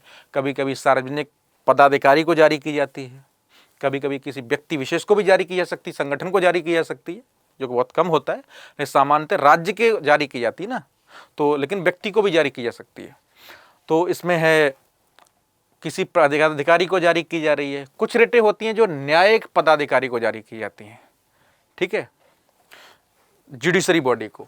तो इसका जो संबंध है प्रतिषेध, ठीक है, 2 रिटें हैं, एक प्रतिषेध है और एक है रिट उत्प्रेषण। ये जो रिटें हैं दोनों, इनका संबंध है न्यायिक से। ये न्यायिक प्रकृति की है। ये न्यायिक जो प्राधिकारी होते हैं, न्यायालय जो जुडिशरी के जो ऑफिसर्स होते हैं, जुडिशरी के लिए जारी की जाती है, ठीक है। ये जैसे इसमें लिखा है, प्रतिषेध की रिट उच्चतम न्यायालय या उच्च न्यायालय द्वारा अवर न्यायालय को संबोधित रिट है। जो लोअर बॉडी, लोअर कोर्ट है, उनको संबोधित रिट है, जिसमें उस न्यायालय को अधिकारिता के अधिक कार्रवाई करने से या उस अधिकारिता को हथियाने का प्रतिबंध किया जाता है जो उसमें निहित नहीं की गई है। यानी ये बोला जाता है कि आपको ये अथॉरिटी थी ही नहीं, जो आपने कोई ऑर्डर दिया है या किसी केस में जो ऑर्डर दिया है ये आपकी अधिकारिता में नहीं आता था, तो आपने ऐसा क्यों किया है, आप ऐसा न करें। ये बोल सकता है हाई कोर्ट या सुप्रीम कोर्ट, लेकिन सुप्रीम कोर्ट हाई कोर्ट को नहीं बोल सकता है। बात है लोअर कोर्ट की। कभी कभी ऐसे फंसाया जा सकता है कि इसमें सर्वोच्च न्यायालय किसी राज्य अपने अधीनस्थ किसी राज्य के उच्च न्यायालय को, ठीक है, किसी राज्य के सर्वोच्च न्यायालय किसी राज्य के उच्च न्यायालय को मना कर सकता है कि ये आपके अधिकारिता के अंतर्गत नहीं है, तो आप इस पर निर्णय न लें। ऐसा नहीं है। ये दोनों सुप्रीम बॉडी हैं। हाई कोर्ट राज्य के अंतर्गत विधिक न्यायिक निर्णय लेने की सर्वोच्च न्यायिक इकाई है, ठीक है, और सर्वोच्च न्यायालय पूरे भारत सरकार के स्तर पर, ठीक है। तो इसके अंतर्गत सुप्रीम कोर्ट किसी हाई कोर्ट को जारी नहीं कर सकता है। दोनों कर सकते हैं, लेकिन वो लोअर कोर्ट को कर सकते हैं, जिला कोर्ट को या उससे नीचे के जो कोर्ट है उनको जारी किया सकता है कि ये मामला आपके अधिकार क्षेत्र के अंतर्गत नहीं आता है, तो आपने इस पर निर्णय नहीं देना है। या आपने क्या किया है, कुछ ज़्यादा न्यायिक कार्रवाई कर दिया कि आपको इतना कार्रवाई नहीं करनी थी, आपको ये इस पर अधिकार निर्णय नहीं सुनाने थे, आपने इसको अधिक सजा दे दी है, ये आप इतनी सजा नहीं दे सकते हैं, या आप इस तरह की सजा नहीं दे सकते हैं, तो इस संदर्भ में मनाही की जा सकती है। तो एक तो ये हो गया। प्रतिषेध और परमादेश की रिटों में अंतर यह है कि परमादेश कुछ कार्य करने का समादेश करती है, जबकि प्रतिषेध निष्क्रिय बनाती है। परमादेश न्यायिक अधिकारियों के विरुद्ध उपलब्ध है और प्रशासनिक अधिकारियों के विरुद्ध भी। जो परमादेश की रिट है, मैंडमस जिसको बोलते हैं, वो न्यायिक अधिकारियों के विरुद्ध उपलब्ध है ही, साथ में प्रशासनिक अधिकारियों के विरुद्ध भी उपलब्ध है, ठीक है। लेकिन ये सिर्फ है न्यायिक। तो इसमें बात चल रही है प्रतिषेध रिट उच्चतम न्यायालय या उच्च न्यायालयों द्वारा किससे किस प्रयोजन से जारी की जाती है। निचली अदालतों को किसी मामले में कार्रवाई जारी रखने का प्रतिषेध करने के लिए, यानी प्रतिषेध यानी मनाही करने के लिए, ठीक है। तो ये सही है, बाकी सारे गलत हो जाएंगे। ये भी और ये भी आपको पढ़ लेना चाहिए। जैसे 32 में सुप्रीम कोर्ट की रिट जारी करने की अधिकारिता है, इसी तरह 226 में उच्च न्यायालय की रिट जारी करने की अधिकारिता है, और रिटें यही रिट जारी कर सकते हैं। जो रिटें हैं 32 में दी गई वही 226 में दी गई हैं, उनको जारी कर सकते हैं। 226 में अधिकार क्षेत्र थोड़ा और भी ज़्यादा है सर्वोच्च न्यायालय के वनस्पत। अगला प्रश्न, निम्नलिखित कथनों पर विचार कीजिए। वह राज्य का राज्यपाल है जो उस राज्य के किसी समुदाय को अनुसूचित जनजाति के रूप में मान्यता देता और घोषित करता है। अब देखिए, अगर सामान्य रूप से पढ़ेंगे तो उलझाव पैदा करेगा। क्या कहना चाहता है? वह राज्य का राज्यपाल है जो उस राज्य के किसी समुदाय को अनुसूचित जनजाति के रूप में मान्यता देता है और घोषित करता है। या कहना चाह रहा है कि किसी राज्य में किसी समुदाय को अनुसूचित जनजाति के रूप में मान्यता देना या घोषित करने का अधिकार राज्यपाल का है, ये कहना चाह रहा है। ठीक है, कथन सही है या गलत है ये अलग बात है। ठीक है, गलत है। इसे घोषित कौन करता है, मान्यता कौन देता है? राष्ट्रपति। दूसरा, किसी राज्य में अनुसूचित जनजाति के रूप में घोषित किसी समुदाय के लिए आवश्यक नहीं कि दूसरे राज्य में भी ऐसा हो। बिल्कुल सही बात है। कोई उत्तर प्रदेश में मान लीजिए किसी समुदाय को जनजाति का दर्जा दिया है, तो ज़रूरी नहीं है कि वो बिहार में भी दिया जाए, या बिहार में दिया है तो ज़रूरी नहीं है कि उड़ीसा में दिया जाए। तो वैसे वर्षा ये बात कही गई है। ठीक है, तो ये बिल्कुल ठीक है। ठीक है, तो उत्तर हो जाएगा इसका बी, केवल दूसरा सही। लेकिन हम थोड़ा सा इसको देख लेते हैं। अनुच्छेद की बात कर रहे हैं तो इसका सीधा सा मतलब है भारतीय संविधान। तो संविधान के अनुच्छेद 341 से 342 के अनुसार अनुसूचित जातियों एवं अनुसूचित जनजातियों की परिभाषा संविधान में नहीं दी गई है। मतलब 341 में का संबंध है अनुसूचित जातियों से, 42 का संबंध है अनुसूचित जनजातियों की, और इनकी परिभाषा संविधान में नहीं दी गई है। उनके बारे में प्रावधान किए गए दोनों में, लेकिन ये प्रश्न पूछ लिया जाता है बार बार, और इसमें कन्फ्यूजन भी होता है कि संविधान में अनुसूचित जनजातियों की या जातियों की परिभाषा दी गई है। तो संविधान में न तो अनुसूचित जातियों की परिभाषा दी गई है और न संविधान में अनुसूचित जनजातियों की परिभाषा दी गई है। लेकिन आगे प्रावधान किया गया है, परंतु राष्ट्रपति प्रत्येक राज्य के राज्यपाल के परामर्श से एक सूची तैयार करने हेतु सशक्त है, जो संसद द्वारा संशोधित की जा सकेगी।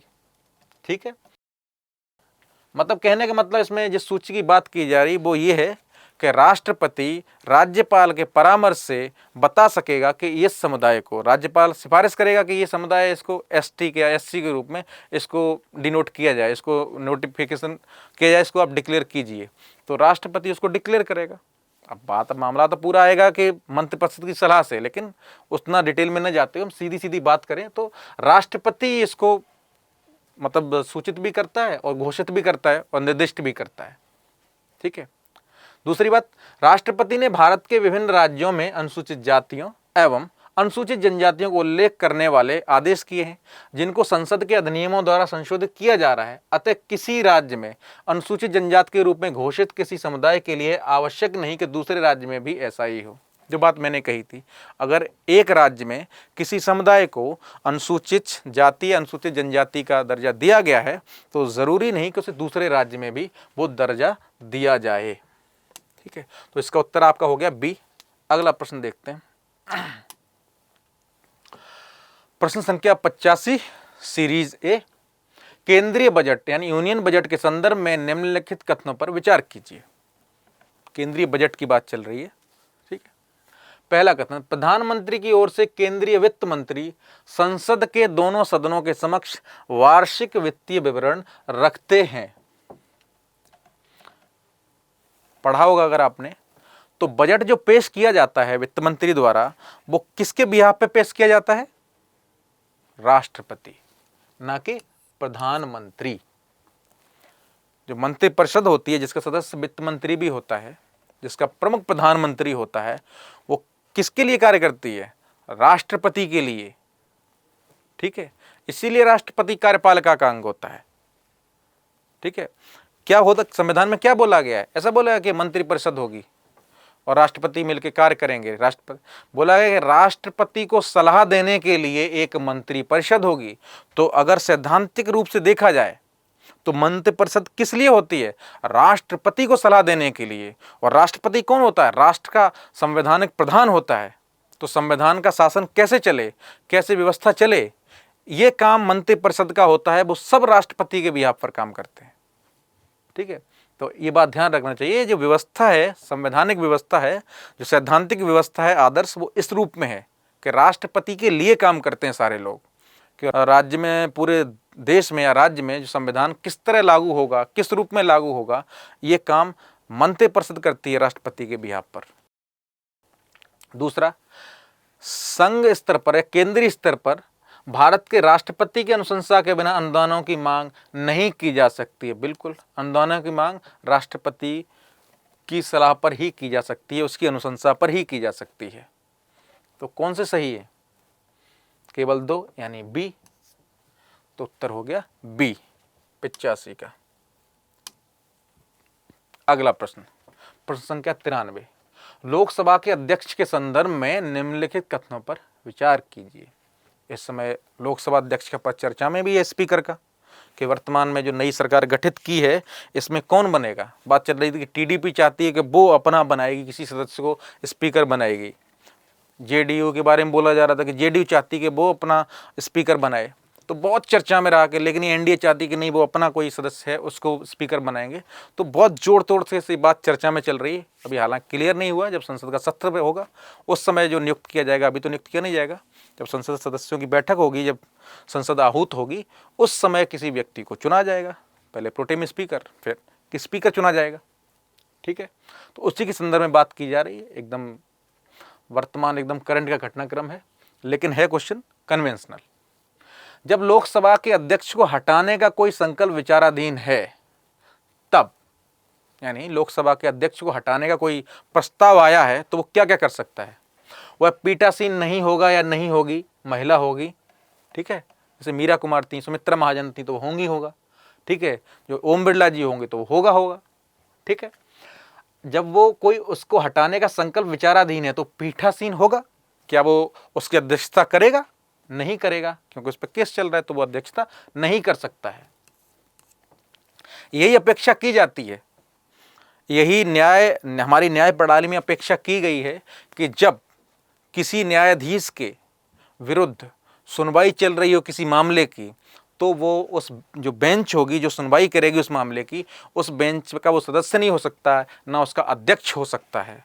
लेकिन एक बहुत ही विवादित मामला रहा था, जिसमें तरुण गोगोई जो थे, हमारे पिछले जो मुख्य न्यायाधीश थे, ठीक है, रंजन गोगोई, उन्होंने एक मामले की सुनवाई की थी। उसमें वो अध्यक्ष भी थे उस बेंच के, जिसमें मामला उन्हीं के विरुद्ध था।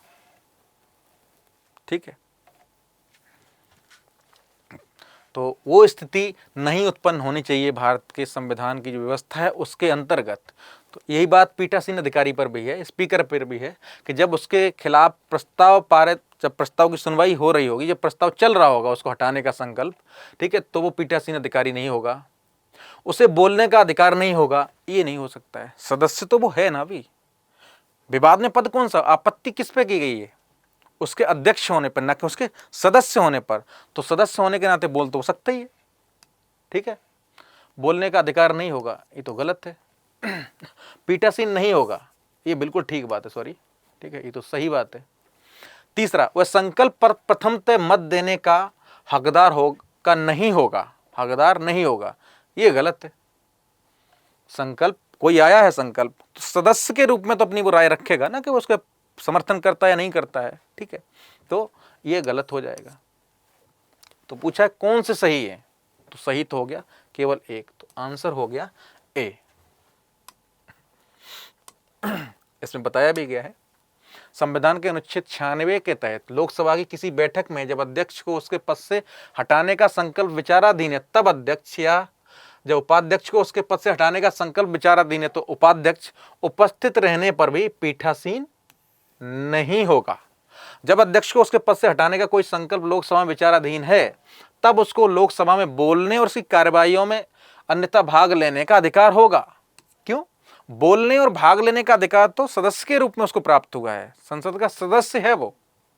ठीक है, और उसके सदस्य होने पर कोई आपत्ति नहीं किसी को, ना उसके मतलब उसको सदस्यता से हटाने का कोई संकल्प जारी है, तो वो तो उस रूप में कार्य, सदस्य के रूप में सारे कार्य कर सकता है, भाग ले सकता है। ठीक है, अन्य किसी बात के होते हुए भी अध्यक्ष ऐसे संकल्प पर या ऐसी कार्यवाहियों के दौरान किसी अन्य विषय पर प्रथमतः ही मत देने का हकदार होगा, किंतु मत बराबर होने की दशा में मत देने का अधिकार नहीं होगा, मतलब निर्णायक मत देने का अधिकार नहीं होगा। क्या होता है, अध्यक्ष का काम क्या होता है, जैसे जब कोई विधेयक पारित हो रहा है तो दो पक्ष होते हैं, एक उसके असहमत होता है, एक सहमत होता है। ठीक है, अब दोनों उस पर मत करते हैं तो सामान्यतः पारित हो जाता है जब समर्थन वाले सदस्य अधिक होते हैं, सदस्य समर्थन में अधिक मत होते हैं। पारित नहीं हो पाता है जब उसके विरोध में अधिक मत होते हैं। कभी कभी एक ऐसी स्थिति भी बन सकती है, लोकसभा में बन सकती है, या फिर जब संयुक्त सदन, जो संयुक्त अधिवेशन होता है, ठीक है, जॉइंट सिटिंग होती है पार्लियामेंट की, उस समय भी बन सकती है कि उसके समर्थन और विरोध में बराबर मत हो गए। अब हम ये भी नहीं कह सकते कि इसका समर्थन कम है या इसका विरोध कम है, या समर्थन अधिक है या विरोध अधिक है। बिल्कुल बीच की स्थिति है, त्रिशंकु वाली। अब क्या किया जाए? अब एक मत है जो उसको या तो उसके विरोध को बढ़ा सकता है या उसके समर्थन को बढ़ा सकता है। तो ऐसी स्थिति में निर्णायक मत जो होता है वो पीठासीन अधिकारी दे सकता है, वही देता है। उसके माध्यम से निर्धारित हो जाता है कि उस अमुक जो कानून है वो पास होगा या वो पास नहीं होगा। ये पीठासीन काम करता है। लेकिन जब उसके हटाने का संकल्प पारित, जब प्रस्ताव चल रहा हो, जब उस पर सुनवाई चल रही हो, तो अगर ऐसी स्थिति बनती है कि उसके विरोध में और उसके समर्थन में बराबर लोग हो गए, तो वो निर्णायक मत नहीं देगा। वो उसके समर्थन में देगा या विरोध में देगा, वो पहले से मत दे चुका होगा या देगा, लेकिन वो अध्यक्ष के रूप में नहीं देगा।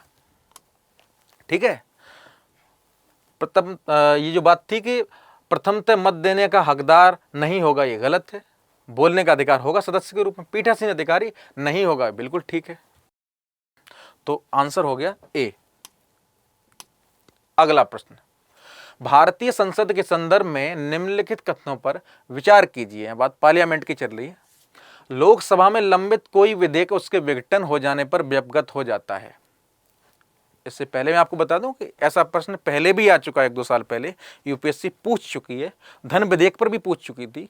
तो अब हमने एक चीज देखी, हमने सामान्यतः सुना था कि यूपीएससी प्रश्नों को रिपीट नहीं करता है। अब लेकिन देखने में आया है, कुछ पहले से भी देखने में आ रहा था कि प्रश्न कुछ कुछ अलग अलग रूप में रिपीट करता है। अब तो लग रहा है कि लगभग प्रावधान सेम रिपीट किए गए। भारतीय संसद के संदर्भ में निम्नलिखित कथनों पर विचार कीजिए। लोकसभा में लंबित कोई विधेयक उसके विघटन हो जाने पर व्यपगत हो जाता है, बिल्कुल ठीक है। अगर लोकसभा में किसी विधेयक पर सुनवाई चल रही है और लोकसभा विघटित हो गई तो वो भी व्यपगत हो जाएगा। अब उस पर सुनवाई, जब कोई नई लोकसभा आएगी उस पर सुनवाई की जाएगी। ठीक है, मान लो जो पुरानी लोकसभा थी उसमें कोई किसी विधेयक पर सुनवाई चल रही हो, ठीक है, और तब तक वो उसका विघटन हो गया, तो अब उस पर जो नई लोकसभा आएगी तो वही पेश नहीं किया जाएगा। अगर उसे ही पेश करना तो नए रूप में पेश करना होगा, उस पर सुनवाई नहीं चलेगी। ला उस पर सब सुनवाई हो रही थी, ये पेश है, इसमें ये नहीं होगा, वो समाप्त हो जाएगा। दूसरा, लोकसभा द्वारा पारित और राज्यसभा में लंबित कोई विधेयक लोकसभा के विघटन हो जाने पर व्यपगत हो जाता है, बिल्कुल हो जाएगा। अभी पारित ही नहीं हुआ है, राज्यसभा के पास पहुंचा है, राज्यसभा अभी तो मान लीजिए अगर लोकसभा ने पास कर दिया, अब राज्यसभा ही पास कर देगी, राज्यसभा उसको संशोधन कर सकती है, उसको लौटा सकती है सिफारिश के लिए। तो इन सब बातों को ध्यान में रखते हुए कि अभी उसकी प्रक्रिया पूरी नहीं हुई है, ठीक है, नई लोकसभा आ गई तो नए सदस्यों का मत कुछ और हो सकता है उस कानून के बारे में, लेकिन माना जाएगा कि इसी कानून में पारित, मतलब इसी समय पारित हुआ है, तो इसलिए वो व्यपगत माना जाएगा। ठीक है। तीसरा, कोई विधेयक जिसके संबंध में भारत के राष्ट्रपति ने सदनों की संयुक्त बैठक आहूत करने के अपने आशय की सूचना दे दी है, लोकसभा का विघटन हो जाने पर व्यपगत हो जाता है। ये व्यपगत नहीं होगा। क्यों? क्योंकि अब ये पारित नहीं होगा। अगर संयुक्त बैठक आहूत होगी जिसकी राष्ट्रपति ने सूचना दी है तो उस पर फिर से विचार होगा, तब तो दोनों सदन मिलकर फिर से विचार उस पर करेंगे, नए सदस्य आएंगे वो भी विचार करेंगे, तो इसको व्यपगत नहीं होगा। ठीक है, ये गलत हो जाएगा। तो पूछा कौन से कथन सही है, 1 और 2, तो आंसर हो गया बी। अगला प्रश्न, भारत के संसद के संदर्भ में निम्नलिखित कथनों पर विचार कीजिए। भारत के राष्ट्रपति द्वारा किसी सदन के सत्तावसान के लिए मंत्रिपरिषद के परामर्श की आवश्यकता नहीं है, एकदम से गलत कथन है। राष्ट्रपति सत्तावसान के लिए अगर मंत्रिपरिषद बहुमत में है तो उसके सलाह से ही कार्य करना होगा राष्ट्रपति को, तो उसके परामर्श की आवश्यकता होगी, तो ये गलत हो गया। सदन का सत्तावसान सामान्यतः सदन के अनिश्चित काल के लिए स्थगित होने के पश्चात किया जाता है। किंतु भारत के राष्ट्रपति द्वारा उस सदन का सत्रावसान करने पर कोई वर्जन नहीं है जो सत्र में है। बिल्कुल ठीक है। अगर मंत्रिपरिषद ने सलाह दे दी है तो सत्र में मीटिंग चल रही है, अगर राष्ट्रपति चाहेगा तो वो तुरंत उसका सत्रावसान हो जाएगा।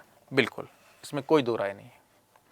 तीसरा, लोकसभा का विघटन भारत के राष्ट्रपति द्वारा असाधारण परिस्थितियों को छोड़कर मंत्रिपरिषद के परामर्श से किया जाता है। जो ऊपर बात कही गई थी उसके विरोध में ये बात उसको स्पष्ट करती है कि असाधारण परिस्थितियों को छोड़कर, ये बिल्कुल ठीक कथन है। असाधारण परिस्थितियां कौन सी हो सकती हैं? जब बिना मंत्रिपरिषद की सलाह के, मतलब अपवाद स्वरूप ही बात की गई, ये सामान्य रूप से कही गई थी, ठीक है। अपवाद स्वरूप कही जाती तो शायद सही हो सकती, लेकिन वो स्पष्ट रूप से कही गई थी, सीधी सीधी, कि ऐसा होता है, तो नहीं होता है। यहां पर कहा गया है अपवाद के साथ, असाधारण स्थितियों में। मान लीजिए वर्तमान लोकसभा है, कोई भी लोकसभा चल रही है, सदन चल रहा है, ठीक है, और सरकार का बहुमत समाप्त हो जाता है, मंत्रिपरिषद के पास सदन में बहुमत नहीं रहता है, बहुमत नहीं रहता है तो मतलब सरकार ही नहीं रहेगी। तो जब सरकार नहीं रहेगी तो ऐसी स्थितियों में जो संवैधानिक हमारी परिपाटी है, उसमें परंपरा में एक व्यवस्था बनी है जिसमें इस स्थिति में अब मंत्रिपरिषद तो उसको सलाह देगी नहीं, वो अधिकार ही नहीं, उसको अधिकार खो दिया, मतलब वो जनता के लोकप्रिय सदन में बहुमत गवा दिया, तो अब तो सत्ता में नहीं रह सकते। तो ऐसी स्थिति में राष्ट्रपति से स्वविवेक से निर्णय लेने का अधिकार दिया गया, राष्ट्रपति को उससे अपेक्षा की गई है। तो ऐसी स्थिति में राष्ट्रपति ये निर्णय लेगा कि सदन को चलने दिया जाए या उसका अवसान कर दिया जाए, तो उसको छोड़ करके, और ये असाधारण स्थितियां सामान्यतः निर्मित नहीं होती, बहुत rare of the rarest case में ये निर्मित होती हैं, तो उसको छोड़ दिया जाए तो राष्ट्रपति जो है मंत्रिपरिषद के परामर्श से ही कार्य करेगा, ठीक है। तो कौन कौन से कथन सही हैं इसमें? 2 और 3, तो उत्तर सही हो गया सी। अब हम करेंगे करंट अफेयर्स के प्रश्नों का डिस्कशन। करंट अफेयर्स के प्रश्न सामान्यतः कम रहे अन्य टॉपिक की अपेक्षा, लेकिन महत्वपूर्ण हैं, जिनको हमें देखना है। उसमें जो आयाम हैं उन पर हम चर्चा करेंगे, और उनके जो विभिन्न पक्ष हैं, पहलू हैं, उनको उजागर करने की कोशिश करेंगे। जो अलग अलग शिफ्ट हो रहे हैं समय के साथ साथ, जो पैटर्न में बदलाव आ रहा है, उन पक्षों पर भी उजागर करेंगे हम, ठीक है। तो हम आइए डिस्कस करते हैं प्रश्नों पर। तो पहला प्रश्न है 24, और सीरीज की बता दूं, सीरीज है ए, इसकी सीरीज है ए। प्रश्न संख्या 24 जो करंट अफेयर से संबंधित प्रश्न है। विश्व शौचालय संगठन, वर्ल्ड टॉयलेट ऑर्गेनाइजेशन के संबंध में निम्नलिखित कथनों पर विचार कीजिए। एक संगठन है, इसको भी WTO कहते हैं। एक WTO और है जिससे आप लोग परिचित होंगे, वर्ल्ड ट्रेड ऑर्गेनाइजेशन, विश्व व्यापार संगठन, लेकिन वो नहीं, ये दूसरा संगठन है। इसके बारे में नीचे कथन है, और कथनों को पढ़ते हुए फिर हम इसके बारे में चर्चा करेंगे। तो विश्व शौचालय संगठन के संबंध में निम्नलिखित कथनों पर विचार कीजिए। यह संयुक्त राष्ट्र की एजेंसियों में से एक है। तो ये संयुक्त राष्ट्र की एजेंसियों में से एक तो नहीं है, ठीक है। ये गैर लाभकारी संगठन है अंतर्राष्ट्रीय स्तर पर, जो इसी दिशा में काम करता है, ठीक है। दूसरा, वैश्विक स्वच्छता संकट के समाधान पर कार्रवाई हेतु प्रेरित करने के लिए विश्व शौचालय शिखर सम्मेलन, विश्व शौचालय दिवस और विश्व शौचालय कॉलेज इस संगठन की प्रमुख पहलें हैं। मतलब ये शौचालय के संदर्भ में जागरूकता फैलाने का कार्य करता है। एक गैर लाभकारी संगठन है, तो इसका काम जागरूकता फैलाना है। इसका एक कह सकते हैं अवेयरनेस एजेंट के रूप में एक कार्य करता है ये संगठन, ठीक है। तो ये बिल्कुल ठीक है। इसके कार्यों का मुख्य लक्ष्य कम विकसित देशों और विकासशील देशों को खुले में शौच की समाप्ति के लक्ष्य की प्राप्ति के लिए निधि प्रदान करना है। अब एक जो ये कथन है, ये इतना ज़्यादा स्ट्रेट फॉरवर्ड नहीं है, ये थोड़ा सा ट्विस्टेड है। इसमें 2 पक्ष हैं। एक पहला पक्ष इसका है जो बताता है कथन शायद सही है। इस तरह के जो संगठन होते हैं, चाहे वर्ल्ड ट्रेड ऑर्गेनाइजेशन है या जो भी संगठन है, उनमें कहीं ना कहीं बात की जाती है विकासशील, अविकसित देशों को मदद की। तो जो कि इसमें कही गई है कि इसके कार्यों का मुख्य लक्ष्य कम विकसित देशों, विकासशील देशों को खुले में शौच की समाप्ति के लक्ष्य की प्राप्ति के लिए, यहां तक तो ठीक लगता है। लेकिन बात कर रहा है कि इस कार्य की निधि प्रदान करना, यानी फंडिंग देना। अब संगठन है ये गैर लाभकारी, लाभ तो कमाता नहीं है अपनी किसी गतिविधि से, तो फंडिंग कहाँ से देगा? फंडिंग के लिए तो लाभ वाला संगठन होना चाहिए, जैसे ब्याज मिलता हो, जो जिसके साथ अपना एक अकाउंट हो जहाँ पर वो ऋण देता हो, ऋण पे ब्याज मिलता हो, तब वो किसी को फंडिंग कर सकता है उसकी, जो कि ये नहीं कर सकता। IMF करता है, वर्ल्ड बैंक करता है, ठीक है। तो निधि प्रदान नहीं करता है, ये काम नहीं करता है ये, ठीक है। ये गलत हो गया। तो बोल रहा है कि कथन कौन सा सही है, तो कथन केवल 2 सही है, तो आंसर हो गया ए। थोड़ा सा हम इसके बारे में जान लेते हैं। विश्व शौचालय संगठन WTO एक वैश्विक गैर लाभकारी संगठन है जो दुनिया भर में शौचालय और स्वच्छता की स्थिति में सुधार के लिए प्रतिबद्ध है। शौचालय और स्वच्छता दोनों जुड़े हुए पहलू हैं। WTO शिक्षा, प्रशिक्षण और स्थानीय बाजार के अवसरों के निर्माण के माध्यम से व्यक्तियों को अपने समुदायों में स्वच्छ और सुरक्षित स्वच्छता सुविधाओं की वकालत करने के लिए सशक्त बनाता है। क्या क्या काम करता है? शिक्षा, प्रशिक्षण और स्थानीय बाजार के अवसर निर्माण के लिए। कहने का मतलब ये प्रशिक्षण देता है और जागरूकता फैलाता है, जागरूकता के लिए ही प्रशिक्षण देता है। तो ये काम, ये सलाहकारी काम है इसके, ठीक है। एडिशनल काम करता है, मतलब मुख्य फंडिंग देना या वो काम नहीं करता है। इसके बारे में पढ़ लें तो ये 19 नवंबर 2001 को इसकी स्थापना की गई थी। Is a global non profit committed to improving toilet and sanitation conditions world wide, ठीक है। तो इसका आंसर हो गया ए। अगला प्रश्न देखते हैं हम, प्रश्न संख्या 59 क्या कहता है? निम्नलिखित कथनों पर विचार कीजिए। भारत इंटरनेशनल ग्रेन्स काउंसिल का सदस्य है। ग्रेन्स मतलब अनाज। इसलिए जब आप पढ़ाई करते हैं प्रीलिम्स की या मेंस की या इंटरव्यू की तैयारी करते हैं, तो जो भी कंटेंट पढ़ें उसका जो इंग्लिश संस्करण है, अंग्रेजी संस्करण है, उसको भी ध्यान रखें। शब्दों के अर्थ ध्यान रखें कि इसको इंग्लिश में क्या कहते हैं, इंग्लिश वाले शब्द को हिंदी में क्या कहते हैं। हिंदी वालों का तो पता ही होना चाहिए कि इंग्लिश में क्या कहते हैं, पूछ लेता है। अब इसको अनाज नहीं कहा है, इसने नहीं कहा कि अंतर्राष्ट्रीय अनाज परिषद, सीधा बोल दिया इंटरनेशनल ग्रेन्स काउंसिल का सदस्य है। ग्रेन्स समझ में नहीं आ रहा ग्रेन्स क्या है। अगर आप इसको यहाँ नहीं देखेंगे तो ग्रेन्स कैसे पता चलेगा कि क्या है? ग्रेन कहते हैं हम, अब ग्रेन्स कह दिया, उसका बहुवचन जो रूप है वो दे दिया। का सदस्य है।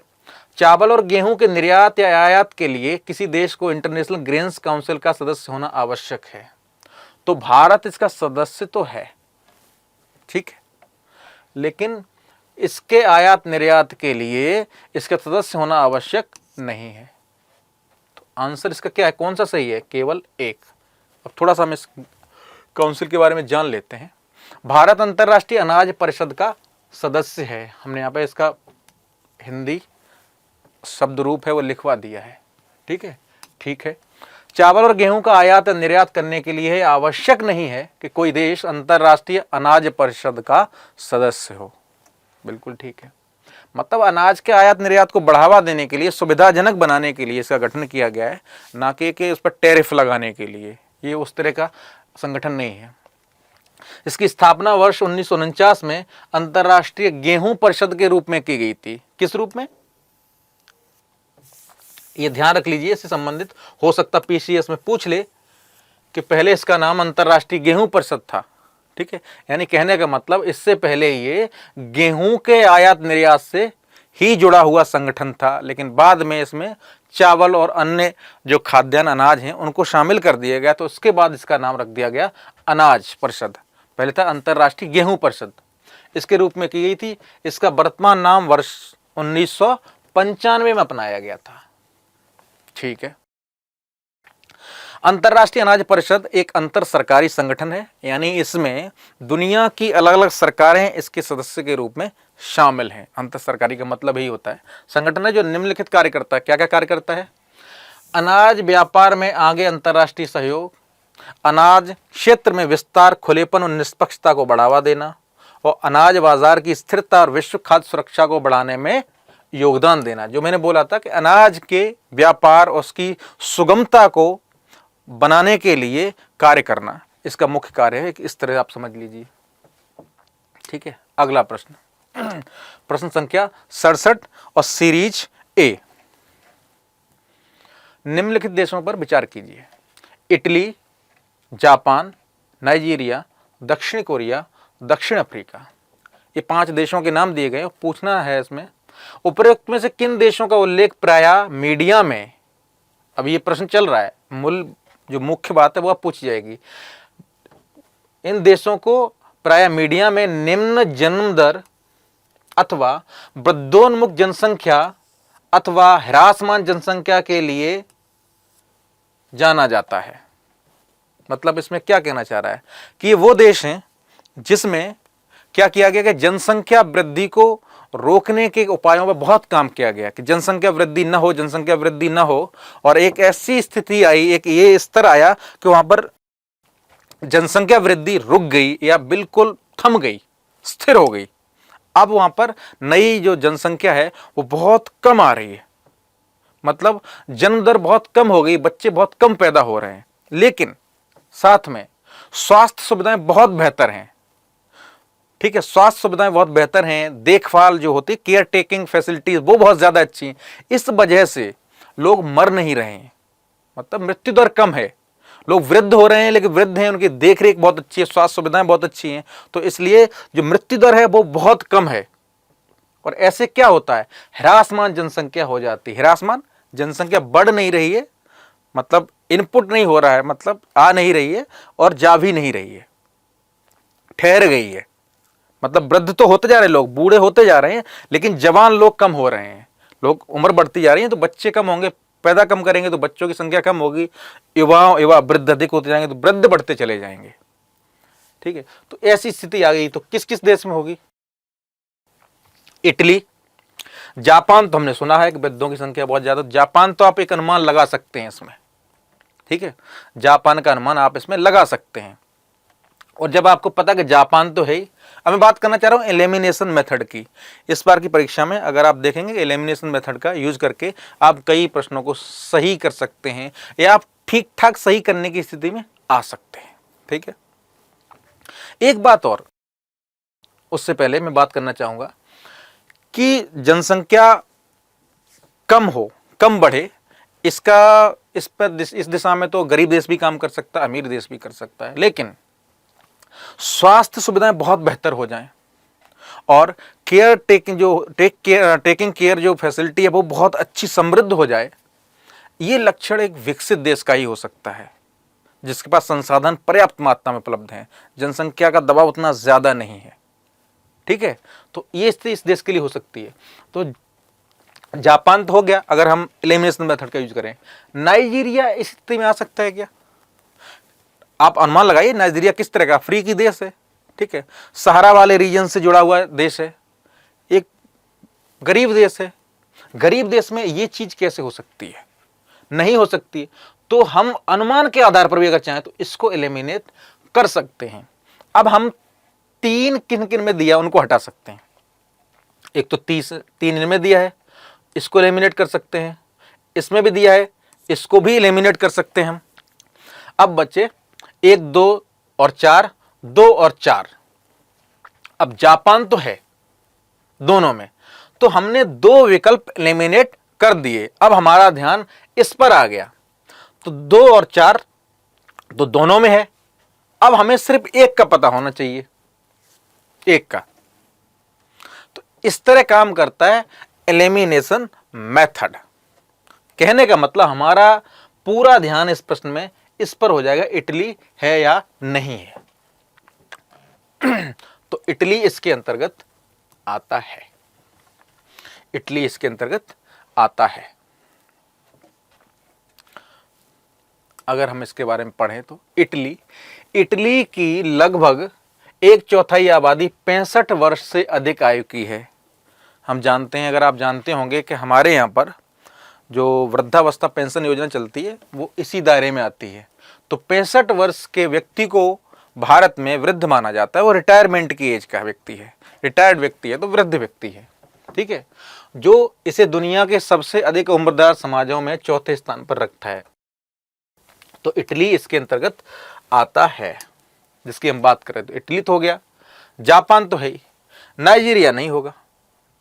जापान दुनिया की दूसरी सबसे बड़ी वृद्ध आबादी के साथ जापान भी कम जन्म दर से जूझ रहा है, जिसके कारण देश के प्रधानमंत्री फुमियो किशिदा ने जनवरी 2023 में घोषणा की वह जापान इस कगार पर खड़ा है कि क्या हम एक समाज के रूप में काम करना जारी रख सकते हैं, और उन्होंने कहा कि बच्चों के पालन पोषण की नीतियों पर तत्काल ध्यान देने की आवश्यकता है। दक्षिण कोरिया की प्रजनन दर दुनिया में सबसे कम है। 2021 में संयुक्त राष्ट्र ने चेतावनी दी थी कि दक्षिण कोरिया सन 2100 तक अपनी आबादी को आधा करने की राह पर है। यानी दक्षिण कोरिया जो पॉलिसी फॉलो कर रहा है उससे सन 2100 तक जो वर्तमान में जनसंख्या हो आधी ही रह जाएगी। तो दक्षिण कोरिया भी इसके अंतर्गत आता है। दक्षिण अफ्रीका इसके अंतर्गत नहीं आता, वो विकसित देश नहीं है, वो भी एक विकासशील देश है। ठीक है, उसमें भी इतने संसाधन नहीं कि वृद्धों की इतनी देखरेख कर सके। वहाँ तो अभी जल संकट उत्पन्न हो गया था 1-2 साल पहले। ठीक है, तो ये भी नहीं है। कौन कौन शामिल है? 1, 2 और 4, यानी विकल्प सही हो गया ए। अगला प्रश्न देखते हैं, प्रश्न संख्या 78। मूलभूत आवश्यकताओं को पूरा करने सहित दूरस्थ क्षेत्रों में स्थानीय जन समुदाय के उत्थान के लिए सेना द्वारा संचालित अभियान यानी ऑपरेशन को क्या कहा जाता है? उसमें कई ऑपरेशन हैं, लेकिन इस कार्य के लिए जो ऑपरेशन है वो ऑपरेशन सद्भावना है। और ये कहां चला था? ऑपरेशन सद्भावना के हिस्से के रूप में भारतीय सेना केंद्र शासित प्रदेश लद्दाख के दूर दराज के क्षेत्रों में रहने वाले बच्चों के लिए आर्मी गुडविल स्कूल, बुनियादी ढांचा विकास परियोजनाएं और शैक्षिक यात्रा आदि जैसे कल्याणकारी कार्यकलाप चला रही है। तो ऑपरेशन सद्भावना कहां चल रहा है? इसके संदर्भ में एक सूचना है, लद्दाख में बच्चों के लिए, दूर दराज के क्षेत्र में बच्चे रह रहे हैं, उनके लिए स्कूलिंग और अन्य सुविधाओं के लिए, अपलिफ्टमेंट के लिए। तो ऑप्शन हो गया सी सही, ये लद्दाख में चल रहा है।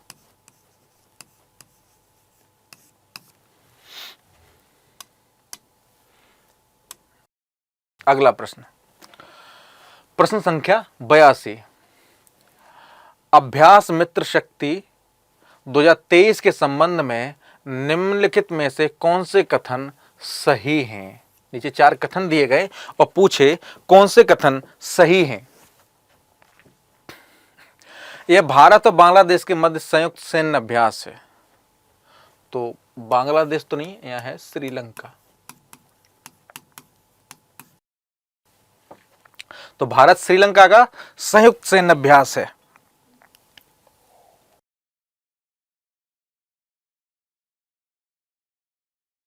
इसका प्रारंभ औंध पुणे में हुआ, बिल्कुल ठीक है, अभी हाल में पुणे में संपन्न हुआ। ये आतंकवाद विरोधी अभियानों के दौरान संयुक्त प्रतिक्रिया इस अभियान का एक लक्ष्य था।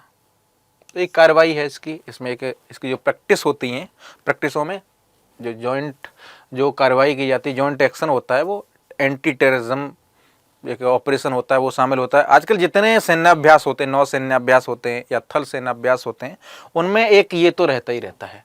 आप देखेंगे विभिन्न देश जो मिलकर काम करते हैं, सेनाएं मिलकर काम कर रही हैं, तो क्यों काम करेंगे? क्या हम किसी देश पर अटैक करना चाहते हैं? ये तो नहीं बताएंगे। क्या बताएंगे? अगर अलग अलग देशों की सेनाएं मिलकर काम कर रही हैं तो उनका एक कॉमन एजेंडा क्या हो सकता है? एक जो बड़ी समस्या उससे निपटना। तो सेनाओं के समक्ष एक बड़ी समस्या आज के समय में क्या है? वो रही है 21वीं सदी की एक बड़ी समस्या, आतंकवाद। जो बड़ी समस्या उभर के आई अंतर्राष्ट्रीय स्तर पर, जो सामान्य रूप से कॉमनली सारे देशों को कहीं ना कहीं किसी न किसी स्तर तक प्रभावित करती है, तो उसके लिए मिलकर काम करते हैं। तो ये अगर ये ऑप्शन है, एक और एलिमिनेशन मेथड का तकनीक मैं आपको बता दूं, अगर आतंकवाद विरोधी अभियान की बात कर रहे हैं, मिलके कुछ देश सैन्य अभ्यास कर रहे हैं, उसमें ये है ऑप्शन, तो ये मैं फिर कह रहा हूं, कैटेगोरिकली नहीं बोल रहा हूं, लेकिन बोल रहा हूं कि लगभग सही ही होगा। तो इसको सही मान के चलिए। भारतीय वायुसेना इस अभ्यास का हिस्सा थी, बिल्कुल ठीक है, इसमें भारतीय वायुसेना भी शामिल थी। तो ऑप्शन कौन कौन से सही हो गए? 2, 3, 4। तो आंसर हो गया डी। थोड़ा हम इसके बारे में पढ़ लेते हैं। मित्र शक्ति 2023 भारत श्रीलंका के बीच आयोजित किया जाने वाला संयुक्त सैन्य अभ्यास का 9वां संस्करण था। ठीक है, और इसका आरंभ कहाँ हुआ? औंध, जो पुणे में है, वहां पर हुआ। इस अभ्यास के दायरे में आतंकवाद विरोधी अभियानों के दौरान संयुक्त प्रतिक्रियाओं का समन्वय शामिल था। इसके अलावा भारतीय वायुसेना के पंडित, मतलब भारतीय वायुसेना भी इसमें शामिल हुई। तो इसका आंसर हो गया डी। अगला पढ़ते हैं।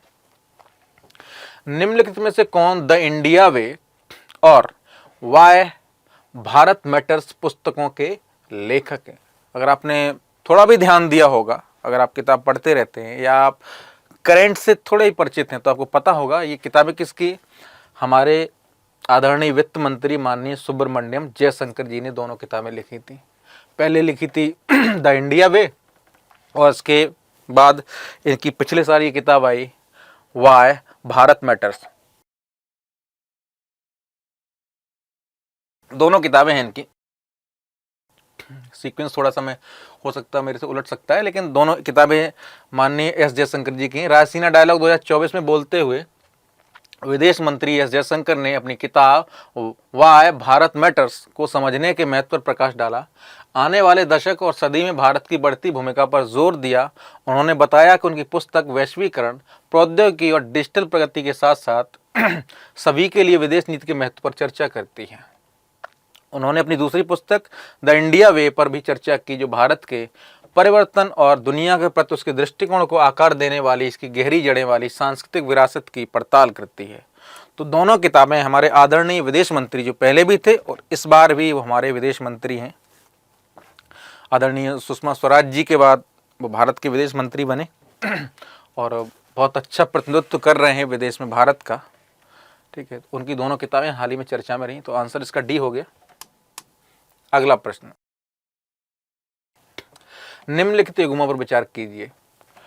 पॉलिटी में भी इस तरह का एक प्रश्न थे, एक दो, हिस्ट्री में भी इस तरह के प्रश्न रहे, ज्योग्राफी में रहे। इस बार एक नया पैटर्न आया है कि 3, 4, 5 जितनी अधिक से अधिक सूचनाएं एक तरह की हो सकती हैं, उनको एक साथ रख करके प्रश्न एक पूछ लिया जाए।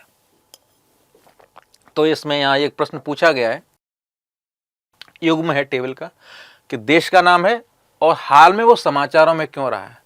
एक पहले चिंता रहती थी ना कि एक ही प्रश्न पूछ लिया जाएगा कोई, अब इतने सारे घटनाक्रम हैं, एक पूछ लिया जा रहा है, अब इतने सारे याद करने पड़ रहे हैं। अब क्या किया, नहीं आप पढ़िए, हम एक ही प्रश्न में पूछ लेते हैं सब कुछ। यूपीएससी ने आपकी मेहनत को रिकॉग्नाइज तो किया है, लेकिन अलग तरह से थोड़ा कठिन बना दिया आपकी बहुत सारी मेहनत को एक साथ रख के।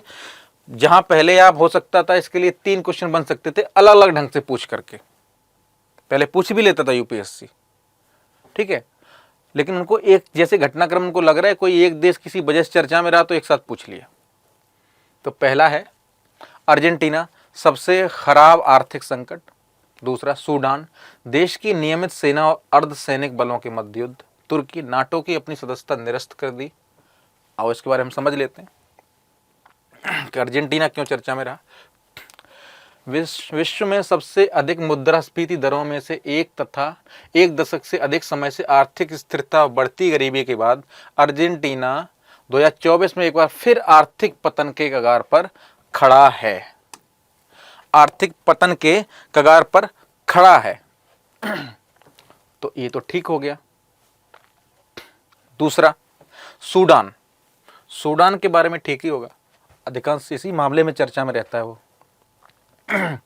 सूडान की सेना और सैनिक बल एक दूसरे से लड़ रहे हैं क्योंकि सूडान सेना प्रमुख लेफ्टिनेंट जनरल अब्देल फतेह अल बुरहान और अर्धसैनिक बल रैपिड सपोर्ट फोर्सेस के कमांडर मोहम्मद हमदान दगालो नागरिक शासन में प्रस्तावित परिवर्तन को लेकर एक दूसरे से असहमत हैं।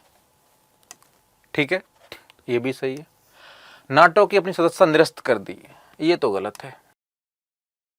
2024 तक तुर्की या किसी भी अन्य नाटो सदस्य देश ने अपनी सदस्यता रद्द नहीं की। हालांकि कई देशों ने इस पर विचार किया, ये चर्चा में रहा, और कहीं ना कहीं जो रूस यूक्रेन युद्ध है वो भी इसी की उपज है। बात चल रही थी कि यूक्रेन को नाटो की सदस्यता दी जाएगी, उसको नाटो सदस्यों में शामिल कर लिया जाएगा, यानी अगर नाटो सदस्य बन जाएगा तो भविष्य में क्या होता, अगर रूस से उसकी लड़ाई होती तो सारे नाटो देश मिलकर लड़ते। तो रूस के लिए जो अभी लड़ाई कठिन तो है लेकिन उतनी भारी नहीं पड़ रही है, रूस का पलड़ा भारी है। अगर नाटो सदस्य होता यूक्रेन तो रूस के लिए बहुत मुश्किल स्थिति उत्पन्न हो सकती थी, क्योंकि उस स्थिति में नाटो के सारे देश मिलकर लड़ रहे होते रूस से। ठीक है, तो ये तो गलत है। तो 1 और 2 सही है। पूछा क्या, उपरोक्त युग्मों में से कितने सही सुमेलित है, तो 1 और 2, केवल 2 युग्म सही सुमेलित, तो आंसर हो गया बी। अगला प्रश्न देखते हैं। ये प्रश्न क्या कहता है, निम्नलिखित कथनों पर विचार कीजिए।